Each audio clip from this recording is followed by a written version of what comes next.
Hello, guys. Hopefully this isn't muted. I'm trying my new Stream Deck profile. It's fine. Welcome in. Hope you guys are doing amazing today, and welcome to the 10th exciting episode of Wild Beyond the Witchlight. I looked over and saw Papa Oz with a headset on. That was that caught me off guard. As always, before we get into stuff, I'm going to go over our couple little rules, and we're going to do introductions and our recap, and then we'll hop right into the game. First and foremost, no spoilers. You guys are awesome. I don't expect any, but if you guys have seen this played or played through it yourselves or ran it yourselves, please don't spoil it in chat. We are trying to, yes, rules. I got the big book like from the Fairly Odd Parents. It's great. We're trying to give you guys genuine reactions and all that. We're trying to live through this ourselves, so no spoilers. Second off, D&D has a lot of rules. Sometimes we may not follow them, and that's okay. We're going to get through that together, friends, okay? It's okay. But yeah, if we skip over something, we like to play the rule cool. That's great. And then let's also not judge people based on their knowledge of the game or their character decisions. We're a dramatic bunch of llamas, and sometimes we make the character choice of, hey, this is how I would approach this, and not necessarily what's strategically sound, right? And also, you guys want to catch these back? You can rewatch episodes on the YouTube. I got it pinned here in chat. And guys, if you're watching this on YouTube, if you've stumbled upon our adventure, we do these live every so often. You can join the Discord to see notifications for the lives on Twitch. There's already judgment being flown around. It's all right. Guys, I'm Vincent Page, and I'm playing Nephilim or Liam, your Tiefling Valor Bard. Yeah, I'm Ace. I'll be the DM tonight. Probably creating all kinds of chaos for everyone to have to deal with, except for me. So it's going to be great. That's the great kind of chaos. I'm Foxy. I'm playing a changeling warlock. I remember that. Named Elfie, and I'm a mess. And I'm Jason, playing Oz, the half-human, half-fae order cleric. Big reveal last episode. Definitely recommend going checking that out. So many So many things. tears. Jesus. Oh boy.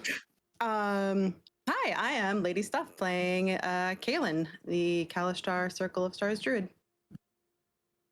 And I am Skynet playing Tyr Firefist I think he's in his last arc, so we'll figure it out. And Tyr Firefist is a... Oh, and I am a half-orc barbarian. Hey. What's this last arc for you, bub? Prisoner of the Fae? Oh, man. Sorry, I'm jumping into the recap a little bit there. Sorry. Yeah, and without further ado, if everybody's cool, I guess Ace can do the recap. Yeah, that gives us a pretty solid segue. So last time we played, our players were in a bit of a dire situation as they entered the Motherhorn for the first time. The Motherhorn being this giant stage, this giant theater that Endolin lives in. And she quickly confronted our players and she laid out some deals for them. None of them entirely favorable to our players, but she did attempt to work with them. And I think there were a few different ideas of things to be traded for. They were actively trying to kind of barter for some of their things back. And in those discussions during that negotiation, Tyr stepped forward and he made the trade without really consulting the rest of the group. He took it upon himself to sacrifice a fair bit, most of which being his own shadow, which thus makes him a servant of Endolin moving forward. Ramifications of that we kind of saw a little bit with Liam, but at the very least, they were able to leave with him. We saw that several people were able to reclaim their items. Most importantly, that of which being Liam got his shadow back, and Oz regained some memories. Oz kind of recovered the knowledge of who his birth mother is, and that being Will of the Feywild, who is also a changeling. And in that process, he set free all the children that Will had saved from Loomlurch, as well as freed Will from this place. So now, arguably, she is out in the world and kind of free to live her life as she would. the players kind of set out and were looking to leave the Motherhorn and kind of make their way out into Yan and kind of work towards some other goals. And in the process, Liam ran into a very old, very dear friend of his who is currently in prison there. They didn't really get much of a chance to talk because they were being watched, but I do believe that there is some plans to try and get him out of there. And so he hinted that there's a secret way out of the Motherhorn, and our players ended up taking that route through a secret mine in the basement. And they spent some time traveling, some time talking. There was plans of an engagement and/or wedding between Liam and Kaylin. And then they kind of got to a point where they decided to settle down for the night. All of them had quite the day and, been through quite a bit at that point. So as we kind of come back to join them, they are in this mine. This is, quite a series of networked tunnels that takes them quite a ways away from the Motherhorn. But we will join them back briefly for that night before the long rest in case there's anything anybody wants to address there. And I'm going to move us to the best estimate of a camp screen if we need it. And we'll start off that night before the rest.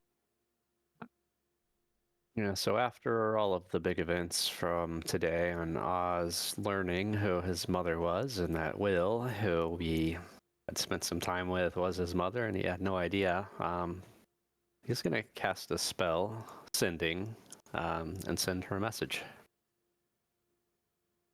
So this will be limited to 25 words for sending. He's going to say, "Thank you for breaking the rules to love me.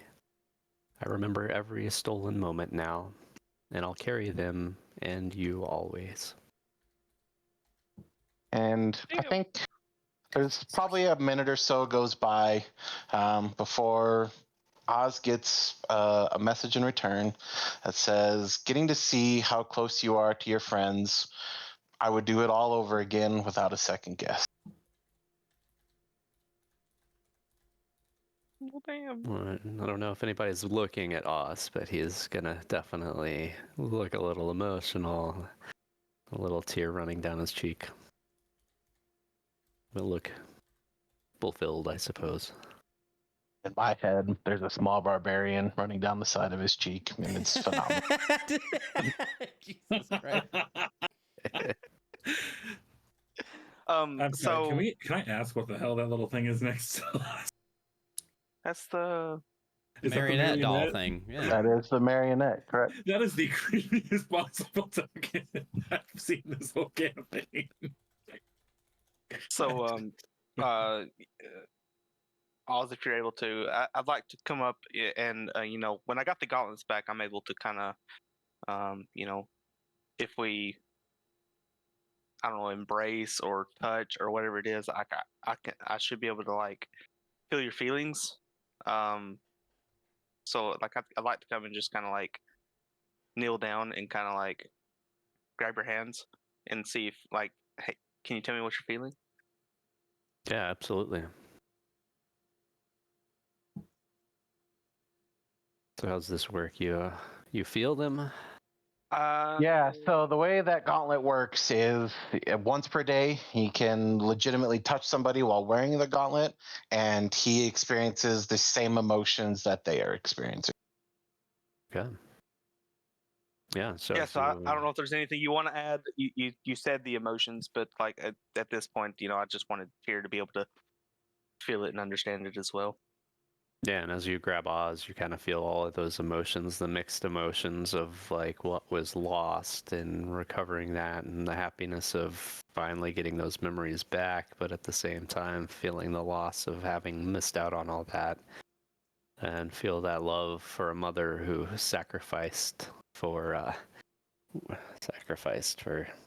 me. Mm.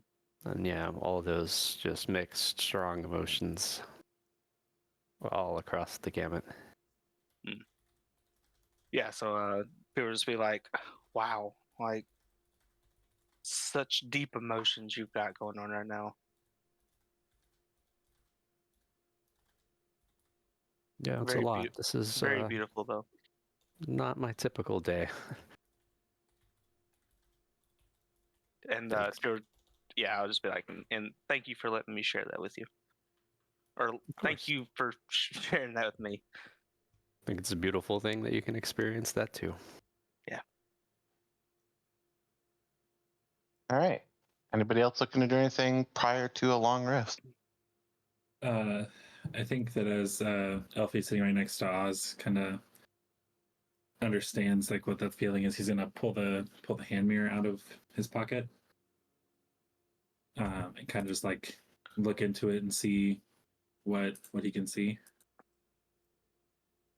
Yeah, I think at the moment you would kind of look in there just to see.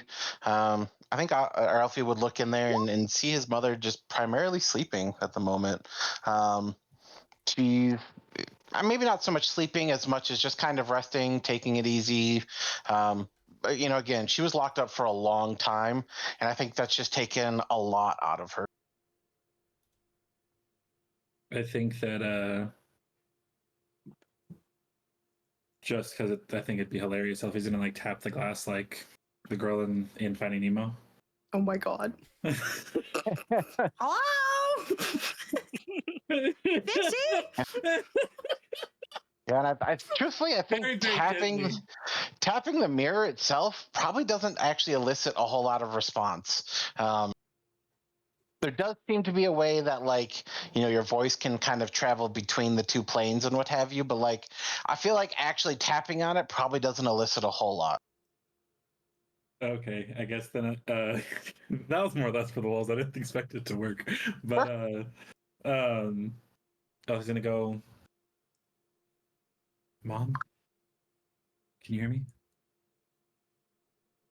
And I think it kind of takes a minute as eventually she does respond. And I think you kind of see her probably move to what you would imagine kind of like a sitting vanity kind of thing that likely has another mirror on the other side of it. And she kind of goes and sits there, and she kind of nods, and just as she sits and looks, you can kind of see like her eyes well up a little bit. Um, Again, for the first time in the calm of everything, finally getting a chance to actually lay eyes on Elfie, who she hasn't seen, I mean, literally in ages at this point. I think that Elfie's gonna kind of just reach out his hand to touch the glass, and um, I feel like his mother understanding as a genie pack is that he's asking for to be brought into the same space as her. Yeah, and I think she would also kind of um, I think she would kind of nod as like a certain understanding before. I think she kind of shakes her head and she kind of just, I wish I could. I just, after being there for so long and being stuck for so long, I don't have the strength to manipulate the magic like I once did.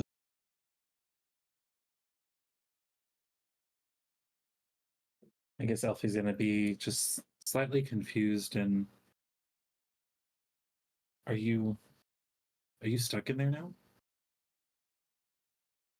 And she kind of like half-heartedly nods and she goes, I think stuck is a strong word. I think more needing a chance to recover. They they didn't necessarily feed us, and we didn't really get to move around a whole lot, and well, atrophy and things like that kind of set in, and it's just taken its toll. I think given some time to actually recover and you know not be forced into a situation where I'm constantly worried about if I'll ever make it out alive. I think a little bit of rest and time to recharge, and I should be okay. It may take a little while, but I think I'm going to be okay. Do you happen to have the handout for her? Do I have that as a handout? Let's see.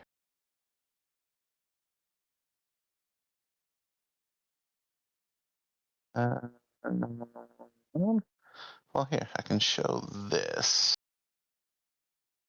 Might show you guys the stat block first, but you should be able to hit the bio and see the picture there. Mine only says bio and info. It doesn't say anything else. That's perfect, though. Yeah, okay, that's all right. Well, I can see it. I don't know if everybody else can. Yeah, I can see it. Can you see it, VP? Is this Lyra? You said? Mm-hmm. Let's find out. Open, damn it! Mm-hmm. That's what I was saying. I was mainly doing because I know that VP's is the one that's sharing to the chat. It won't. What if I do this? Nope. Let me try reload. Gotta love it.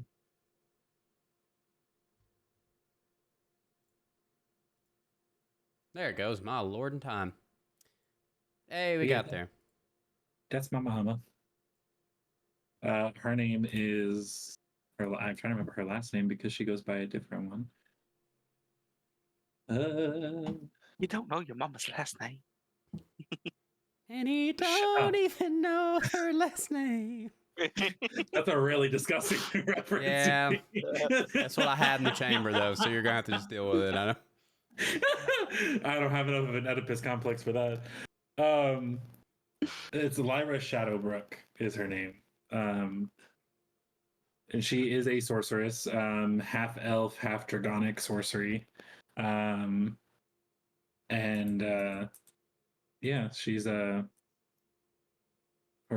think that I would like to dive into a little bit more conversation with her if anybody else has something else, because this may be just a little bit, and I didn't want to steal the spotlight entirely if there's something else somebody else wants to do first.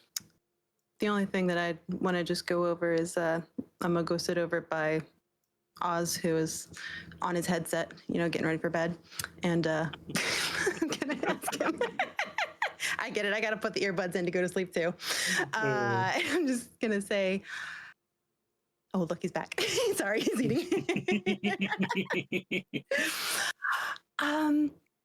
So I know this engagement thing kind of came up very suddenly, but I don't think we're quite yet going to the castle, and I really did have this dream of getting married at a castle, except this is a new dream because I never thought I'd get married, but there's a castle. Anyways, so I just want to let you know, I don't think that you need to think about how you want to marry us tonight, but maybe the night before we go to the castle, we can talk about what you're gonna wear and how long it's gonna be, and I don't know how boring and orderly it'll be, and how we can spice it up. Please help me with my wedding, but please don't be your normal self. I will boring and orderly. officiate and guide you through it, but I'm not a wedding planner. So if you want to throw a big old party, then go ahead and plan it, and I will support you how I can. Okay, great. Okay, so you're not gonna sit there and read the scripture of order, right? Well, yeah, of course, but we can throw a party around that. Oh, okay. I mean, what's your favorite verse? I'm kidding. We will tailor it to whatever kind of vibe you want. Okay, I mean, are you sure it's valid if you don't at least say a verse? I just want to make sure this is binding, in a really beautiful way, not in a creepy way, I want to stick him in a dungeon lair for centuries. I don't know why I said that. That was weird. I swear. What? I know whatever you guys are into outside of religious ceremonies, you keep to yourself. Well, he's definitely not into me yet. It's not like that. It was very physically separate for the most part. Oh, you meant into metaphoric. Okay. Okay, this is thank you so much. I'm really glad you got your mom back. I'm really glad you got your memories back. That was really beautiful. Okay, good night. And she's gonna scurry back and be like, "Oh God, what? I should never speak words again." If Liam heard all that, he has rolled the back off this log and just laying on his back, fully laughing. Oh, that's good. Oh. Okay. Night, night. Kaylin's gonna pretend to sleep at the very least. Anything else for anybody else before I jump in? I have a little thing. I think that maybe Liam does kind of go off to a little corner, and you see him practicing his violin, but he's playing very quietly just to not let everybody hear what he's doing. That's it. That's all I got. Party. So I think Elfie's gonna kind of walk away from everybody, kind of like off to. I guess we'll just go over here. Just enough out of earshot, but still well within sight. And he's gonna pull the hand mirror back out again, or I guess he never put it away, and he's gonna look at it. And now that all of the adrenaline's worn off and the few memories he has of her have returned, he's this feeling and overwhelming grief is gonna just hit him pretty hard. And as angry as he is, it's more a sadness when he looks at the mirror and he just goes, it is really you, but I don't understand why. Why did you? And I think you can, almost immediately see a look of pain on her face. Just this raw kind of distress as she kind of looks to you. She goes, the short and sweet of it is to let you live your life, to give you every opportunity to do whatever it is you wanted in life. I made a mistake when we went to the carnival that night, and I never got you a ticket. And so when I was confronted by that shadow, by that wretched, awful shadow, when it came to take something and wanted to take you, I panicked. And while I didn't know what to do, I didn't know how to react, but the only thing that was important to me is to give you every bit of your freedom, everything that you wanted. So I made a deal, and I offered myself in exchange. I said I would go in your place, and I found, a young couple that seemed like they had their lives together, and they were willing to take you to safety.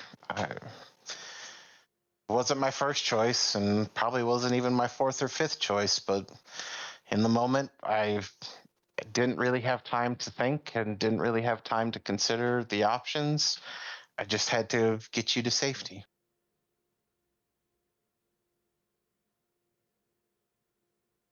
There's been so much heartache in my life, and I didn't realize how much of it stemmed from you. I've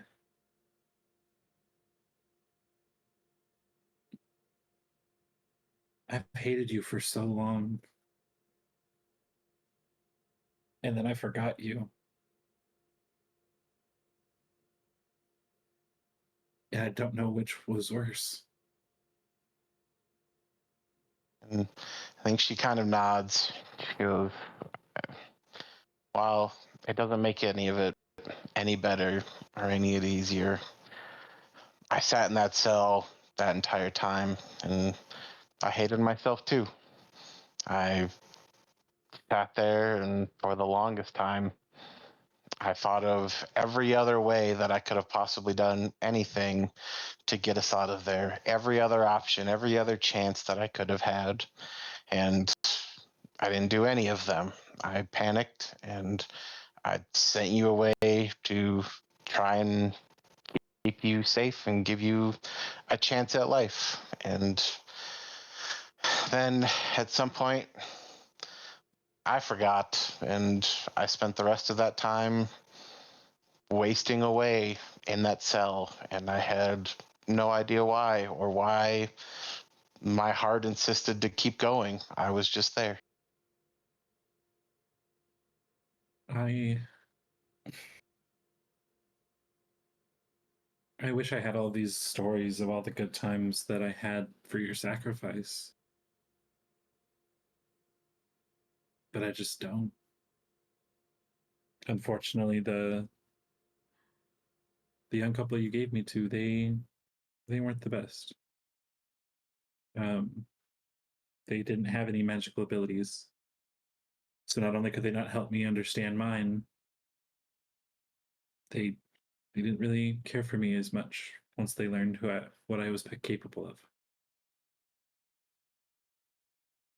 And I think you see like a lone tear kind of fall down her cheek as she kind of brushes it away. And she goes, well, again, I wish I would have done things different. I wish I would have had any more foresight to do anything else.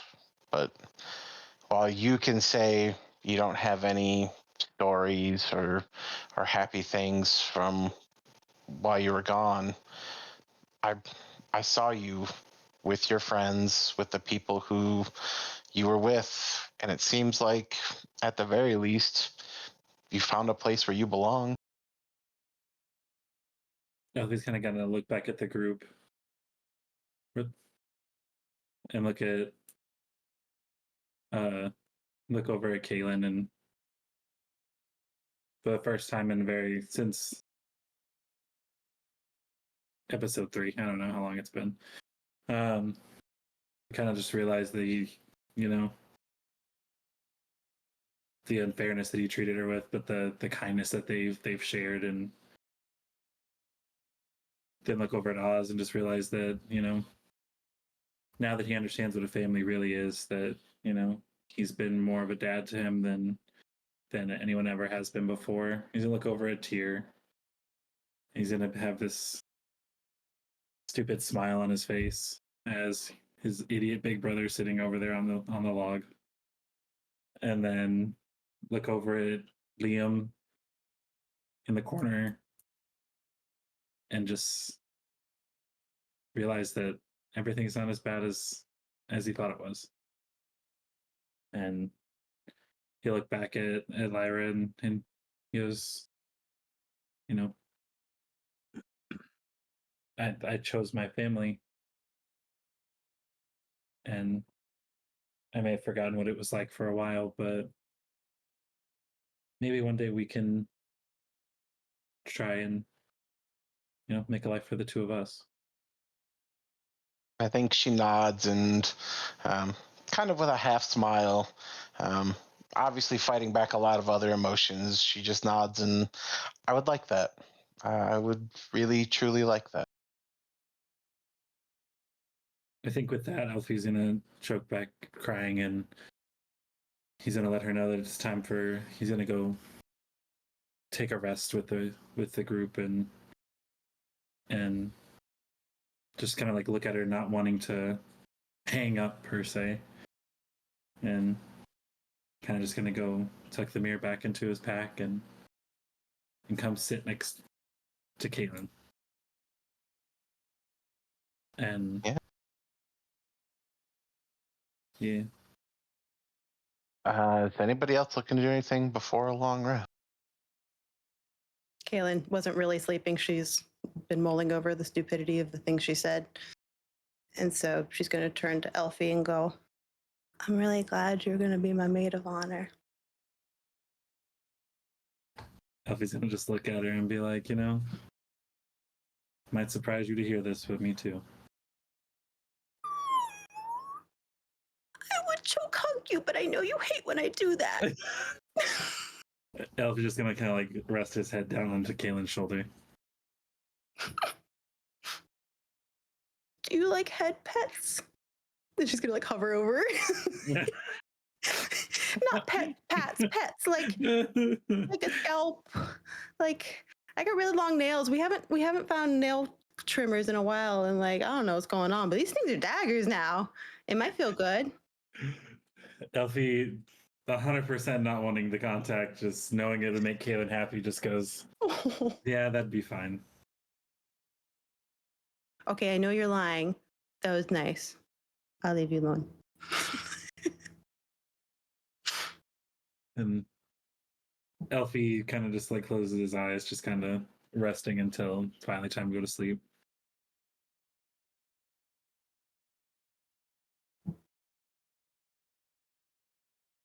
Okay. Anybody else before we take a long rest?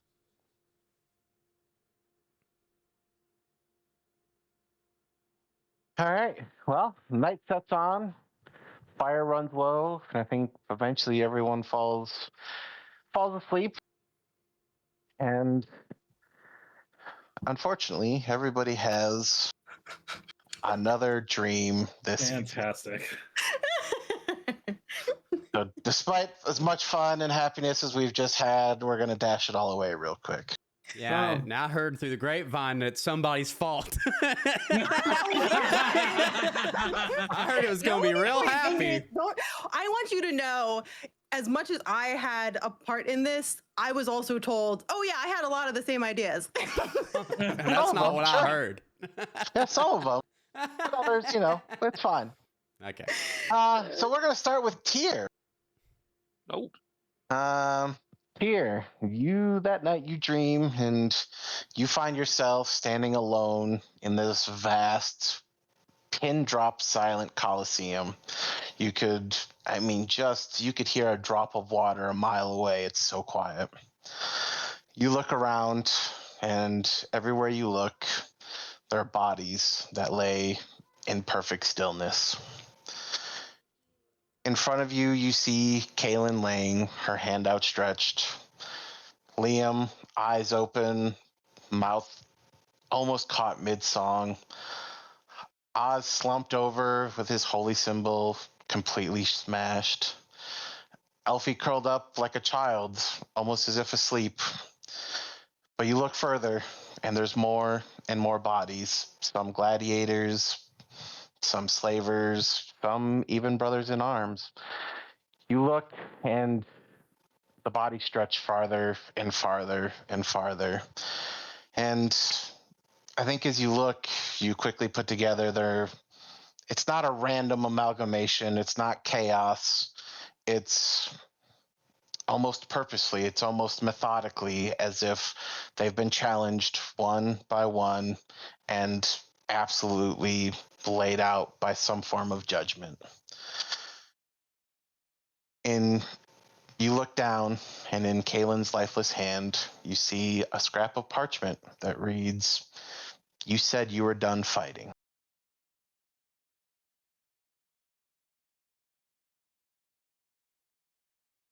We'll move to Liam. Liam, that night you dream of all of these past memories that you've shared with Kaylin. But not the memories that you would expect or that you have been dreaming of. This night you dream of how she snapped at you that night at the Wayward Pool. You dream of how poorly she spoke of your skills to Moongrave.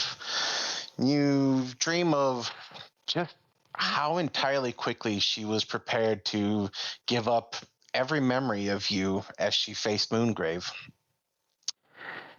And I think you hear this voice that kind of whispers through the wind, kind of almost haunting. And you hear, "See how little she thinks of you? How little she values your love? How quickly she's willing to abandon you and discard you just like your parents did? Let her go before she anchors you to a life of pain and regret." Elfie.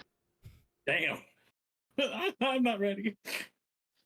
Elfie, you see yourself sitting by a fire, much like the one you all shared this evening. Except this time you see yourself sharing this fire with your mother. You're laughing. You guys are overcome with joy, living out the life that you had always wanted to.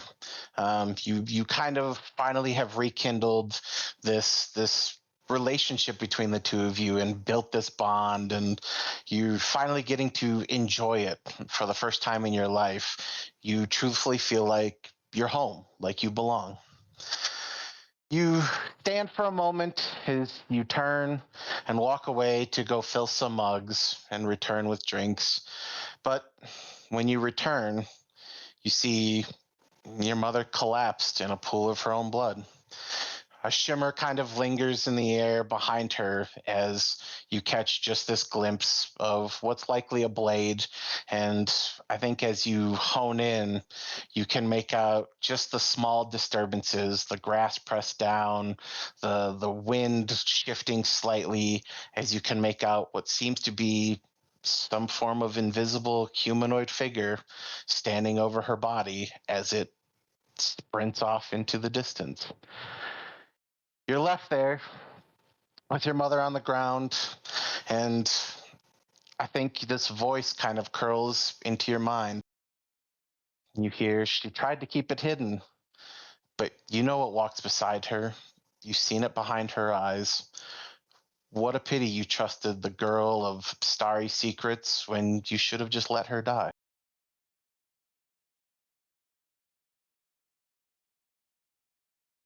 All right. We move to Oz. Oz, you dreamed that night finding yourself walking through the remains of Skabatha's workshop. The smell of scorched wood and kind of burnt sugar, and this clings thick in the air, and it's heavy. It's almost smog-like as it kind of burdens your lungs just to pass through this area. And as you pass through, you hear this echo, this lingering laughter that you can almost immediately place to be Skabatha, as it just rings through this entire place. And as you look around, you see not one or two, but dozens of cages that line the walls, each one with a new child's face. These small hands grip the bars as they plead, their eyes watering as they fight back tears, begging for someone to set them free. And you look down in front of you as you see Kaylin standing in the center of the room, her hands dripping with starlight that burns through the floor like some form of acid. She kind of fights back, her voice shaking slightly. I was just trying to help. When a door behind her creaks open, Skabatha steps through, and she walks up behind Kaylin, kind of resting her hands to Kaylin's shoulder. And she smiles, looking to Kaylin, and says, "How kind of you to bring them all back to me." You hear this voice across the wind. She will unmake everything you've worked so hard to save.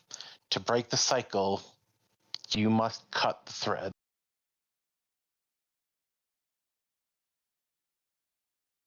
Kaylin, your dream begins in silence. No wind, no breath, just stillness.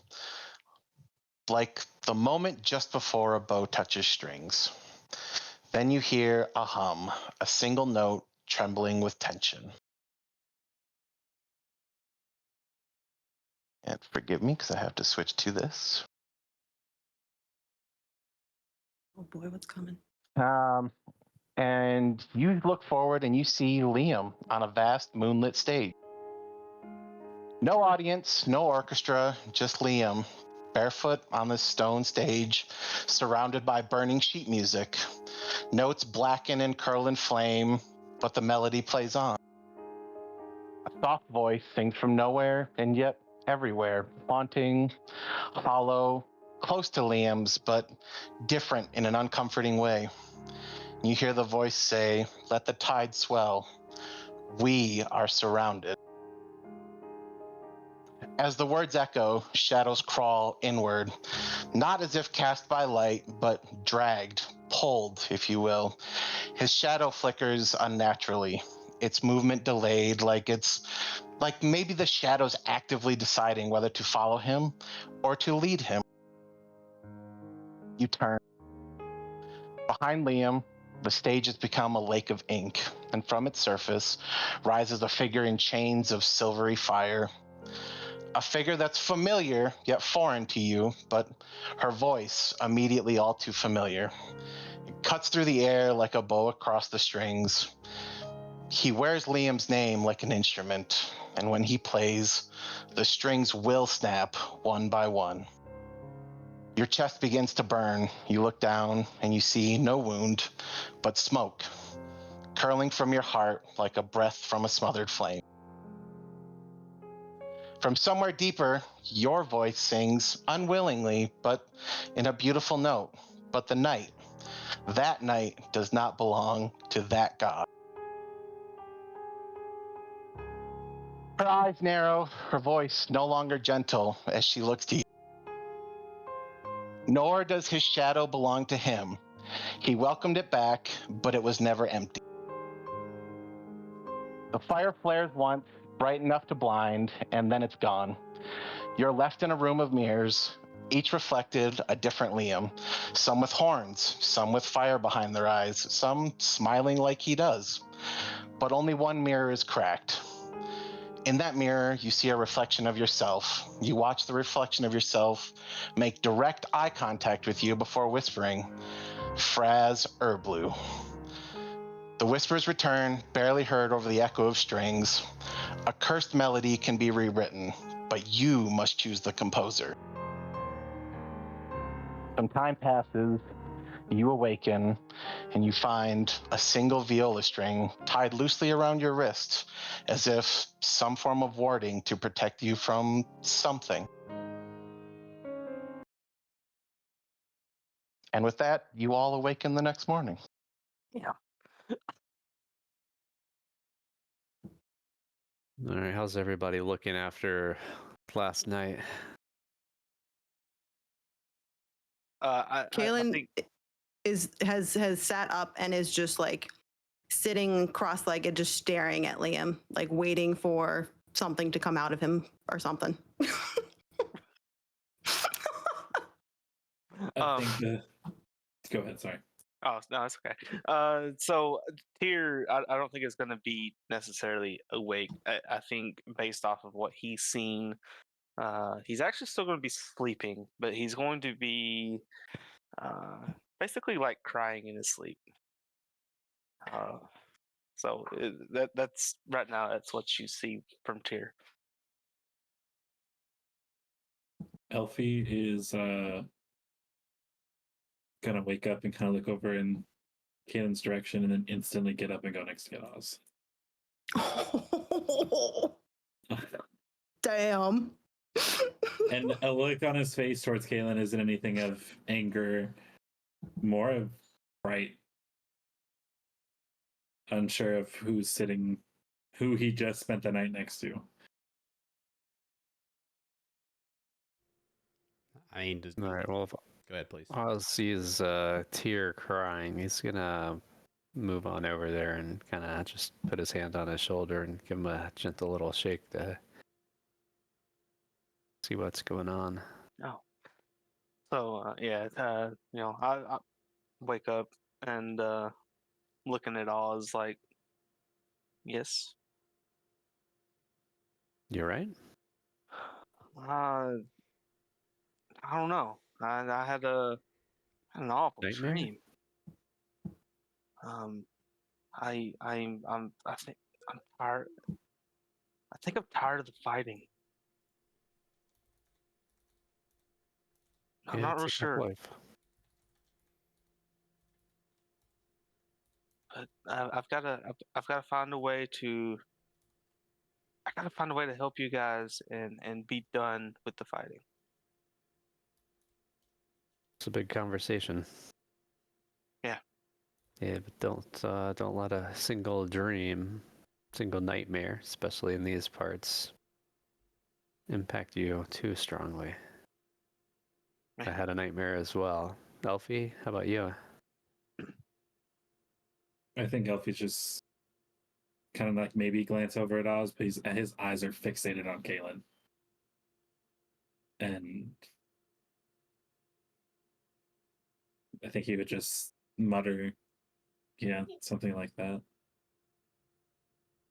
Kaylin's gonna hear the word nightmares, and her head like snaps. Like, what kind of nightmares? Like the kinds we've had before? And Oz is just gonna kind of stand up in the middle, and he'll say, kind of looking at everybody, if your sleep was haunted, you're not alone. I saw the same shadows, but we're awake now, and we're together. And that means the nightmares don't win. And with that, everybody gets 11 temporary hit points. Ooh, dang. Ooh, It's up to damn. 11 now. Let's go. No crit deaths this session. Okay, first off, I'm gonna need you to keep that out your mouth. Don't tempt fate. Does it seem like tonight was the night for? Joking. It's a But perfectly yeah, beautiful we night. all had some nightmares. Yeah, pretty pointed it seems. Pointed up. I mean, did you also have revelations about people that you feel like you're close to? I don't know that I'd call it a revelation, but the dream was about you. So is mine. What'd you see? Saw you trying to help, but inevitably allowing Scabatha through to cause problems, What? leading the kids back to Scabatha. What? Yeah, it's a nightmare. Is this like a alternate reality? You of all people, Oz. I mean, you had a dream like that, Oz? I did. I mean, I had a dream about Liam. Dream or nightmare? It wasn't a nightmare. It was insight while I slept. I think as his betrothed, he and I should discuss it privately later. Oh man, not even But- married yet and already in trouble. No. No, Just kidding. not Just in kidding. trouble. Just kidding. More so, just I think from discretion's sake. Yes. I think he and I may be more alike than I ever realized. And in like a weird way, she like kind of looks like almost relieved a little bit while also worried. She's like a little bit like she doesn't know how to feel. She like kind of looks at them both with like kind of quizzically, but also like maybe he gets me.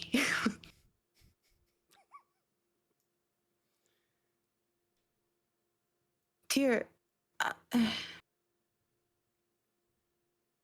you don't have to say if you don't want to, but are you okay? What was yours a nightmare too? Yeah, it was. It seemed like, well, first off, everybody in the dream was gone, dead, however you want to put it, and like you were reaching out to me, and everybody was just dead, and it almost felt like I was the reason for all of it. And then at the very end, there was a note that said that I thought you were done fighting. And thought I was too. But we're not. We need you still, Tyr. This the coven is back together. We're so close. This journey. I know we started all on this journey to get our lost items back, but it's become about so much more than that. Yeah, I need you to understand that I'm done after this. This is it for me. What do you mean done? You know, whether we make it out or not, or whether I make it out or not, is irrelevant. I'm here to get you guys out, and that's what it's going to be. Well, I hear there's a retiree looking for a nice place to settle down once all this is done. Maybe you and Oz can get a house in the same neighborhood. I appreciate that. Just to be clear, I didn't do anything weird in your dream, right? Like this is like a you thing. I think it's a me thing. Okay. I mean, it doesn't make it better, right? But like, Elfie, you kind of looking at me a little weird. Like I thought we had a cute little moment. Like, is this like, you know, you feeling like walk of shame? I sat next to her all night. Ooh, cooties. We having regrets the next morning. The only thing that pops into my head is VP always making fun of me for what I don't like. Listen, we're on stream, so I'm not gonna make the joke, okay? I hope you know it's the only thing that came into my head because of you. All right. Listen, I'm staying out of this convo. You guys do your thing. Ooh, let me compose myself. I gotta be scared for a second.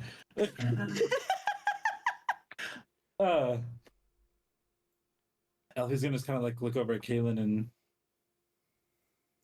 I had a dream and it told me I was a fool for ever trusting you. What? As I watched some spectral creature kill my mom.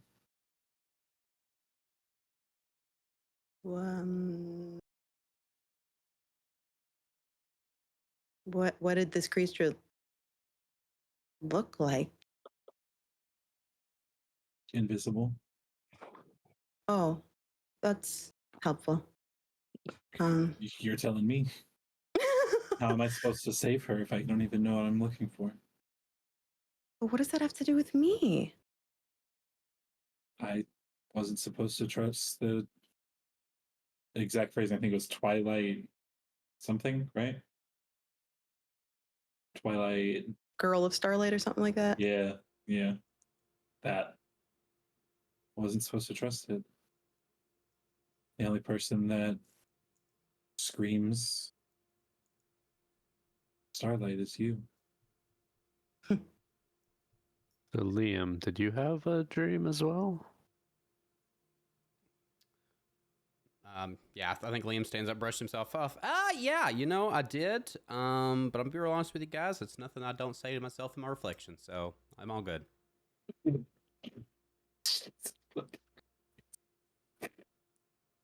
But like nothing weird that would like make you second guess like our like marriage, right? Like we're still engaged, yay!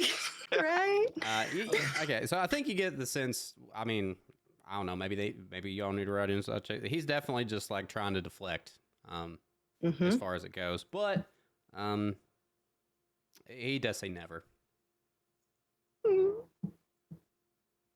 Okay. Where's my insight? I am going to try and run an insight check to see. Ace runs the insight check. Oh, you're right. He does. Yeah. Thank you for the reminder because I do keep forgetting. I will say, I mean, feel free to give me a deception check, VP, but if we're talking about Kaylin, you're going to be hard pressed right now. Yeah, I got you. Sorry, buddy. That's okay. Oh, you gotta be fucking kidding me! I got a 1. Wow. Oh no! So, You have a plus 8 on deception. full on the table right now. VP with a nat 1 and Kaylin with a nat 20. I think she reads you like a book. Damn. Oh. Anyway. Kaylin actually, like, strangely, she's gonna start kind of laughing a little bit maniacally, like. Oh. If someone did have a bad dream, that wouldn't be helping the case too much.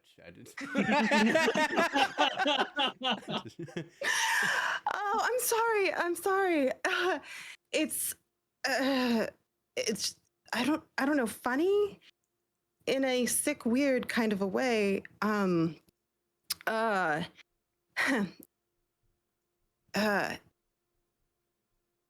know, well, at least I think I understand. And I think it means that we're getting close to ending them and that they're desperate. But We've been through so much together. And I know it can be hard to trust someone with as many secrets as I have. And the truth is, having spent so much time separated, it's taken quite a bit of time for me to even sort through everything, to understand myself enough to express what I hope to now. I am Kalishtar. You all know that, but maybe you don't quite understand what it means. I'm born of two worlds. Nearly 2,000 years ago, my ancestors bound their bloodlines to a quarry spirit, and I am a child of that union. Ever since my quarry, who won't tell me his name for some reason, but ever since he's returned, so too have his memories. They've come to me as dreams, visions, and at times a voice who whispers in the silence of my mind. He does also help to guide my actions, although at times I feel he seems to have brought someone else who does the same. But the truth is, all of this is not something that words can express, and I feel at this time he's grown enough that it might be easier if I just show you, or rather have him show you, if you would allow me. And Kaylin's going to kind of look to all of you for consent to psionically enter your minds. Let's do it. Tears prepared, but first he's going to say, Kalishtar, huh? Mm-hmm. Never heard of Kalishtar.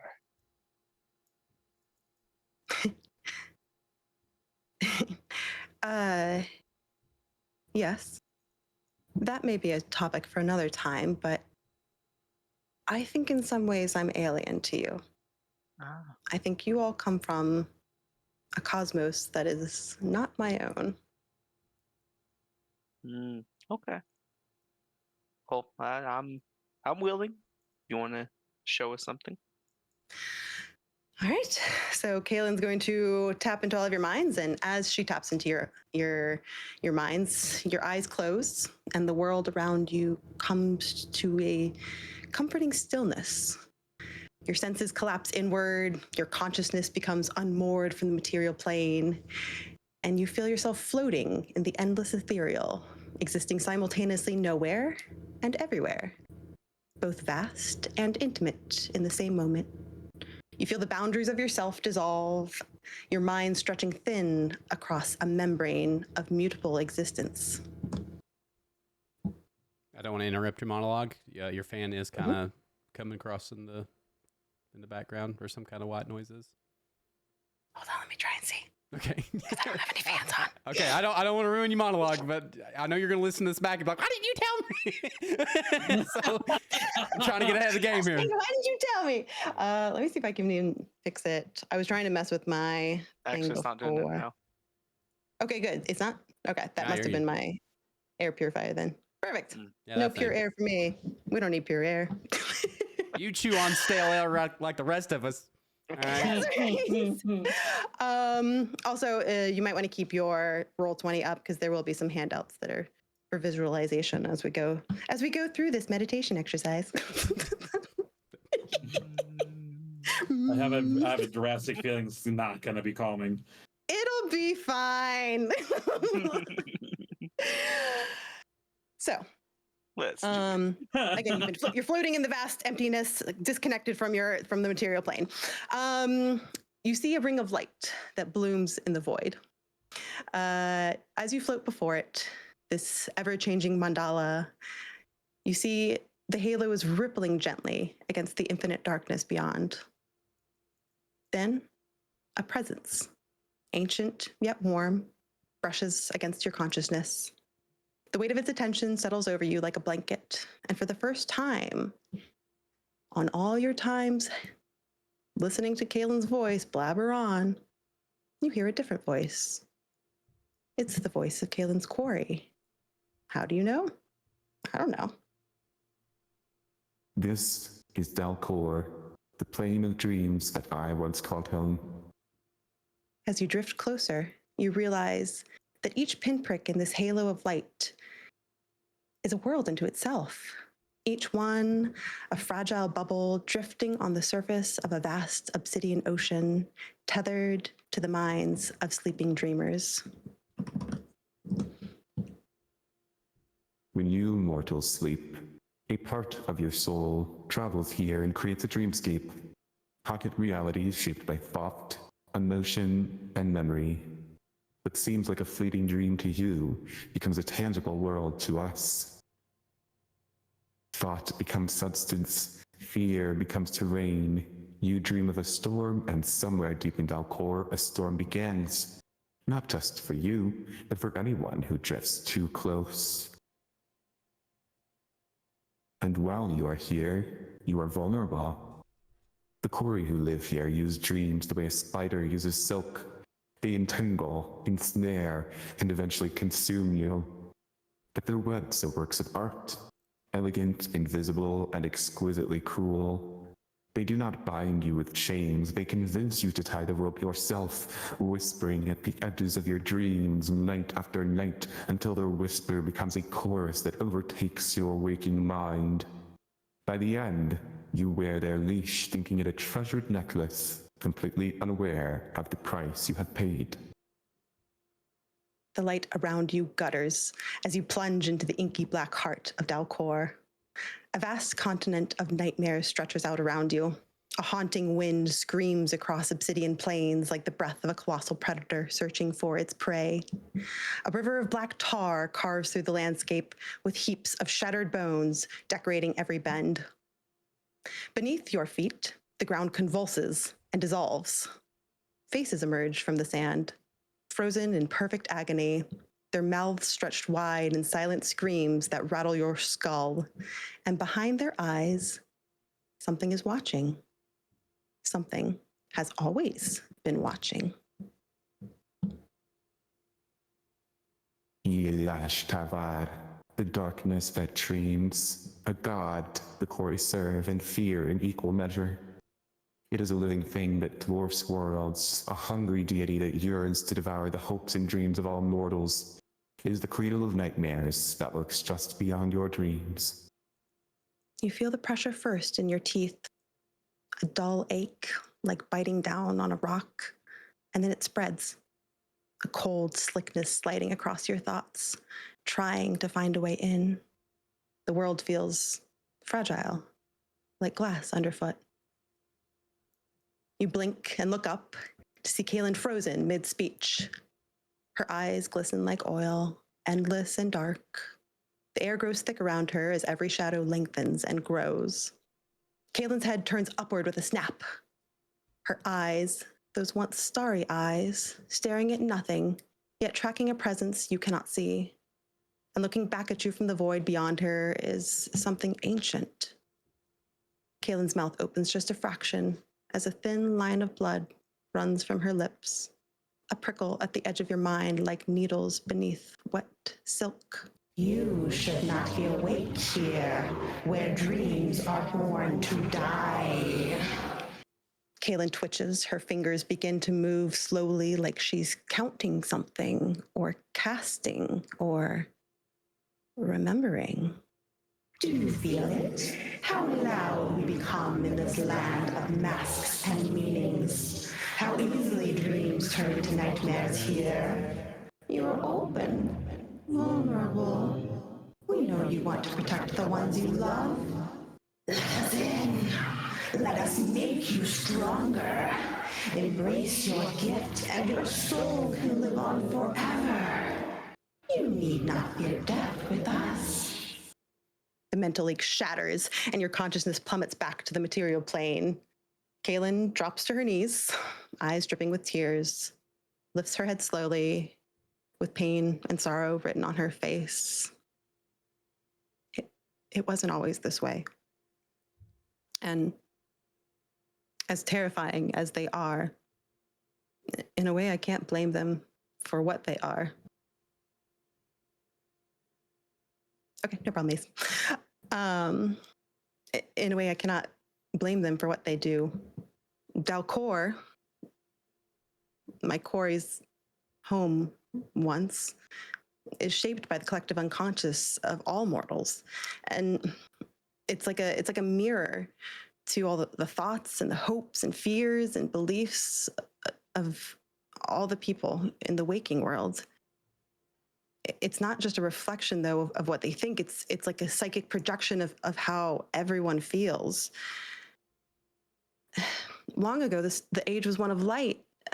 It was created and sustained by a world and people who chose compassion and empathy and openness to others. But over time, as war and loss and scarcity began to spread across the material plane, those dreams turned from hope to despair. The harmony that upheld the age of light began to fracture into fear-fed solipsism, truth eroded by hunger and cruelty in the waking world, while dreams became incubators for domination and manipulation and the impulse to control others. And enough nightmares, one after the other, year after year, sadness and pain, and the age of light broke. We call it the turning of the age. It's a cataclysmic moment when the change in the collective psyche of dreams causes the very fabric of Dalcor to tear itself apart, destroying everything on and within it. And from that rupture, the core of the Dreaming Dark were born. Spirits shaped not by hope, but by terror itself, woven from the nightmares that mortals could no longer ignore. The Dreaming Dark, they weren't created to rule. They were born because mortals lost hope. They try to manipulate us because they know that they're not eternal. They're but a moment. They're a nightmare that thinks they're a god. And when enough mortals stop dreaming in fear, when our waking world brings memories that fill our dreams with light and love and change, their age will end. And so will they. And I think they're scared that that might happen with what we do. Their desperate need to preserve the current age of nightmares and spread thoughts that I'll turn against you, or that I'm evil, or that here you should drop down your sword, or any of these nightmares that we have, they're just stemming from their own existential fear that they'll be wiped out. Were Dalcor to shift, the nightmare-born quarry would perish, and they'd be replaced by spirits of a new age. The fact that they have come for you and sent all these messages, it means they know we're close. They sense that our actions here will ripple through the cosmos. Even if you're not from the same plane as me and all this is new to you, the fact that they are here means they are vulnerable here too. I really do believe somewhere in the hearts of every creature, there's a dream of light, of freedom, of choice, agency, and even love for people who have thought their whole life they were unlovable. And when that dream spreads, when people begin to believe it's possible for the world to change for the better, the nightmare will finally unravel and Ilash Tavar will fall. Kaylin slumps down, is just so tired.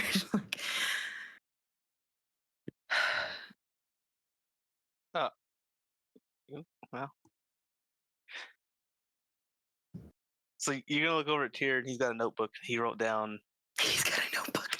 He's he wrote down Dalcor, and it's can you go over that again? Oh, okay. I think Alfie will pick up and say, Tar. Alfie's gonna stand up and be like, "Can you please not?" Sortalavar?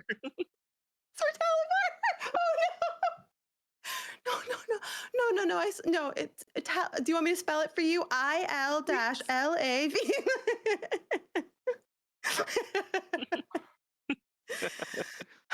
I know it's a lot, and I know I don't.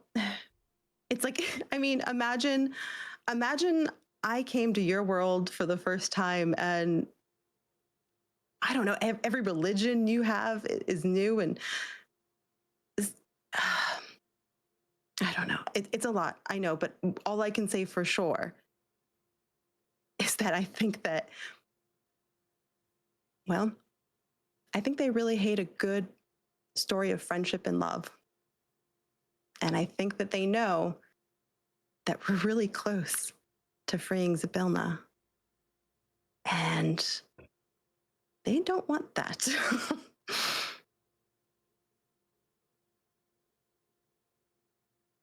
I know it's easy to look at me and just see chaos.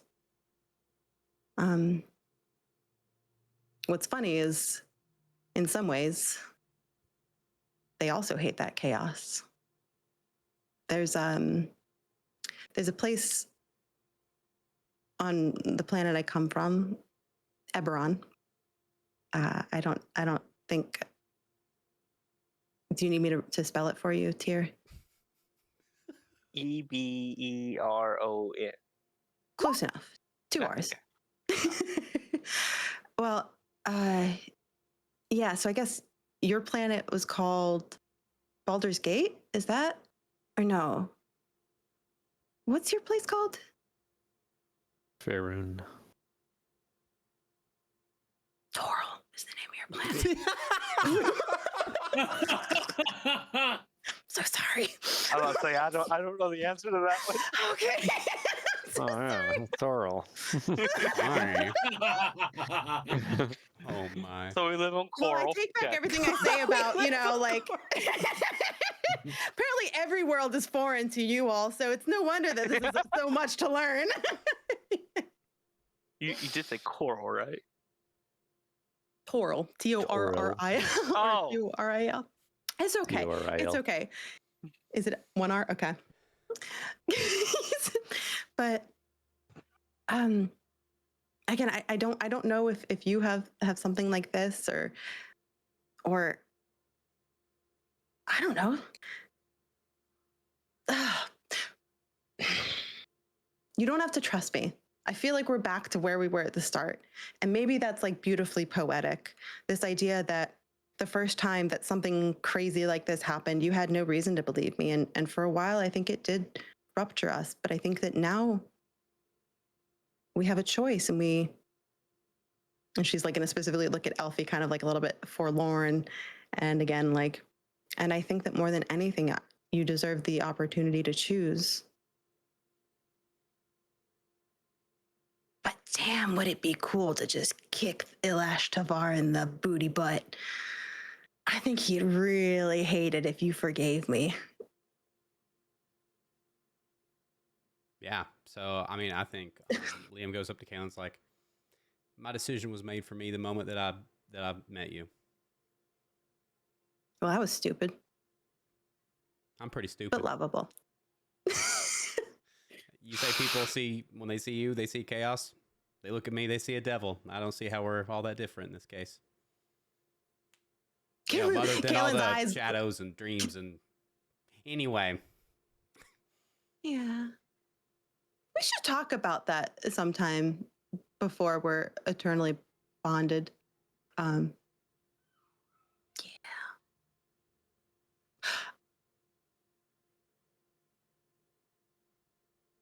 Questions?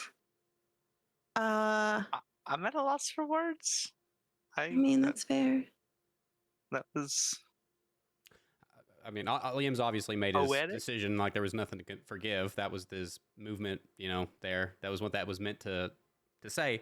But I do have one question. Yeah. Are you saying that this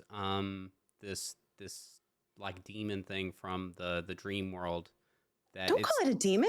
Not demon. No, not fiendish, not infernal, not related to anything related to Kyber. Yours is probably not called Kyber. Our plane of demons is called Kyber. Not demons. No, don't call him. Don't call him a demon. Sorry. Kaelin's like a little bit like defensive. Like no, different. They're different. I mean, kind of the same. Like they can both talk to us and like carry like a large weight of things that could happen to us, and like sometimes what we do is not in our control if we're like tied to one, and like you kind of see it behind their eyes a little bit, but you're never really sure who's there. Okay. Listen, we have a lifetime for you to teach me the intricacies of this for sure. But this thing from the dreamscape, okay, I'm paraphrasing. I'm sorry.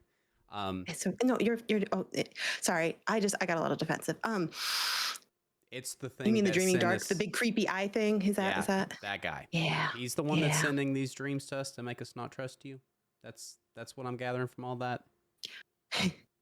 I know it sounds like a really great cop out.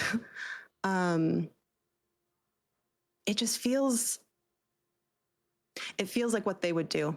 It feels like the way that they operate. Their whole thing is manipulate people to maintain the status quo. And I think everything we've done here is so not status quo. I mean, Elfie's mom popped out of a mirror that was broken and told her memories that he didn't even know he had, you know? We stole a tiny gauntlet from a dollhouse, and suddenly Tyr touches people and he can feel what they're feeling. Oz's mom is Will. I mean, that was a two. None of this is what they would like from an order perspective. All of this is they would like that the cycle of loss just continues, because if people keep losing things, then their sadness feeds them. They literally, those beautiful dreamscapes. I mean, I saw little Clapperclaw's dreamscape. Oh no, that was a good touch. Well done. He seemed so happy, and the quarry can go into the dreamscape and they adjust things, they tweak it. They show up as a friend, but it's not your friend. They're feeding you lies. It's like what the Fae do. In fact, it's ironic that of all the things in the world that we had to encounter, they certainly seem like night hags. And I bet that they also feed off of our nightmares.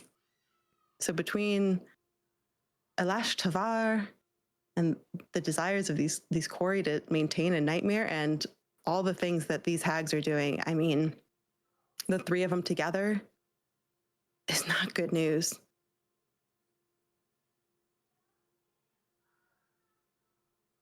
Small follow-up question. Your quarry, is it related to all this bad stuff that goes on, or is that not how personal quarries work? No, you mean all these bad things that are happening on Dalcor? Right. Or all these bad things happening to us?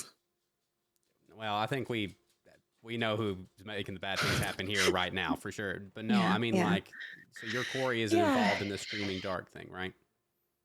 No, in fact, 2,000 years ago, 67 of the quarry were labeled as rebels, and thankfully, they found a way out.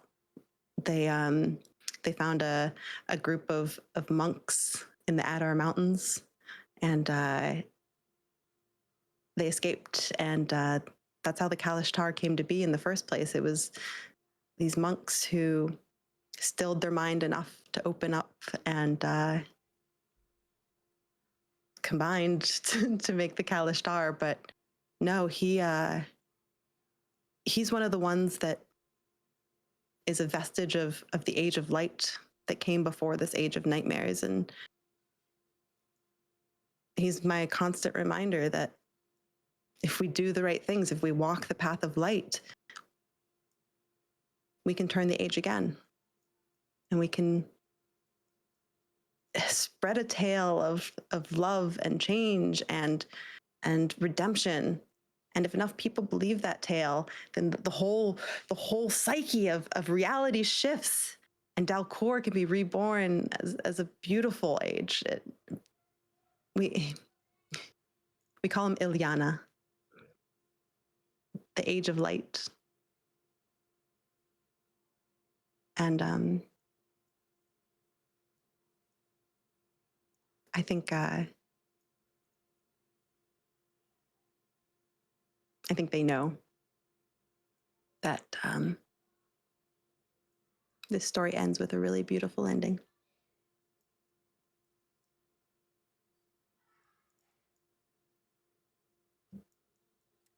Yeah. So I think Liam just simply says, I can't begin to, I can't pretend that I understand every single thing you've just said, but I believe you.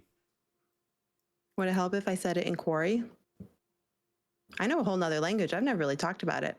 Although I should mention one thing, because I don't want to pretend anymore. Not that I've ever pretended, but I have obscured,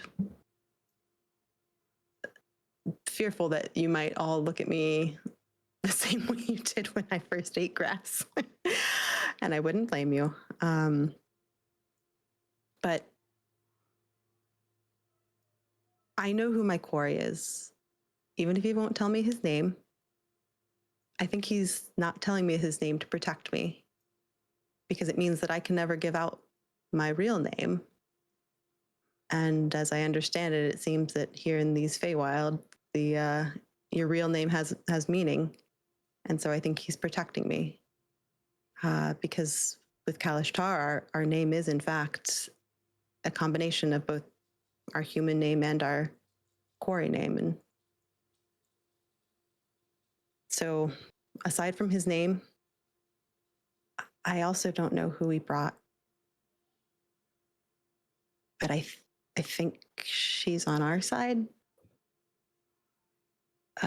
It gets a little murky, but it feels the same as my quarry, where I get these flashes of, and it's becoming easier for me to tell the difference. I mean, when we went and Tyr went to go touch the cauldron, that vision I had of the cauldron, but then we heard about that cauldron again. It was the old man said about that same cauldron. And then there was the book. It was like a black book. I don't know. I don't know what it all means or who she is, but I promise I'm more in charge than I used to be. She does get a little grumpy sometimes, though. So maybe I do too.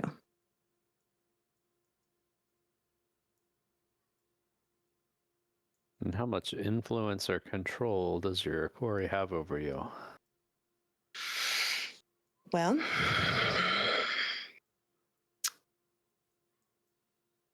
have you ever known that you should do something, and yet for some reason you just can't bring yourself to do it? It's like that. It's like this gut feeling that you get. It's like it pulls you. And sometimes it's easy to say, no, this is what I want to do. And other times it's really hard to ignore, because that voice is almost feels like dragging your feet. It kind of feels like a roll of the dice sometimes, you know? Like sometimes if I roll poorly, I don't get to choose, you know?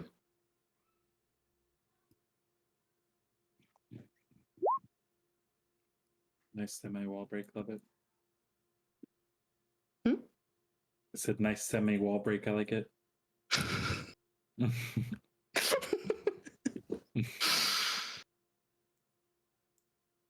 If I may, out of game really quick, if I ever hear you say one more time about you don't know if you would be a good DM, that'd be a lie from hell.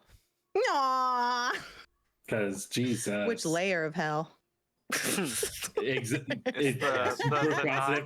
Proof positive of what I just said. The ninth one, maybe.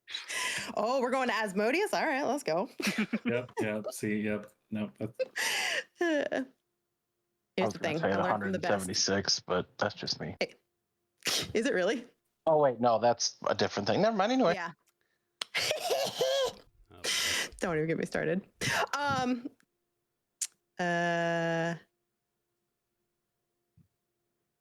Yeah. Okay, well, I like kind of blid all over you all. That's all I had, it's great. Liam, can we chat? Okay.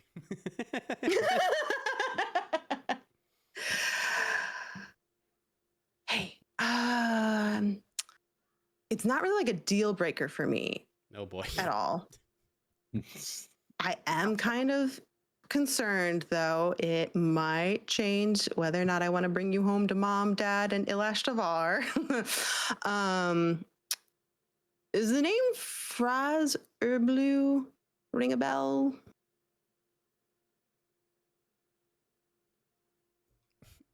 Pause. Is it Sorry. supposed to? I'm out. He goes, does it? Yeah. If you're looking to me for that, Yeah, I I'm am. going to say to Liam specifically, given your background and the way you were raised, I don't think it means a whole lot of anything to you specifically. Okay, that's because I know, but I don't know if he knows.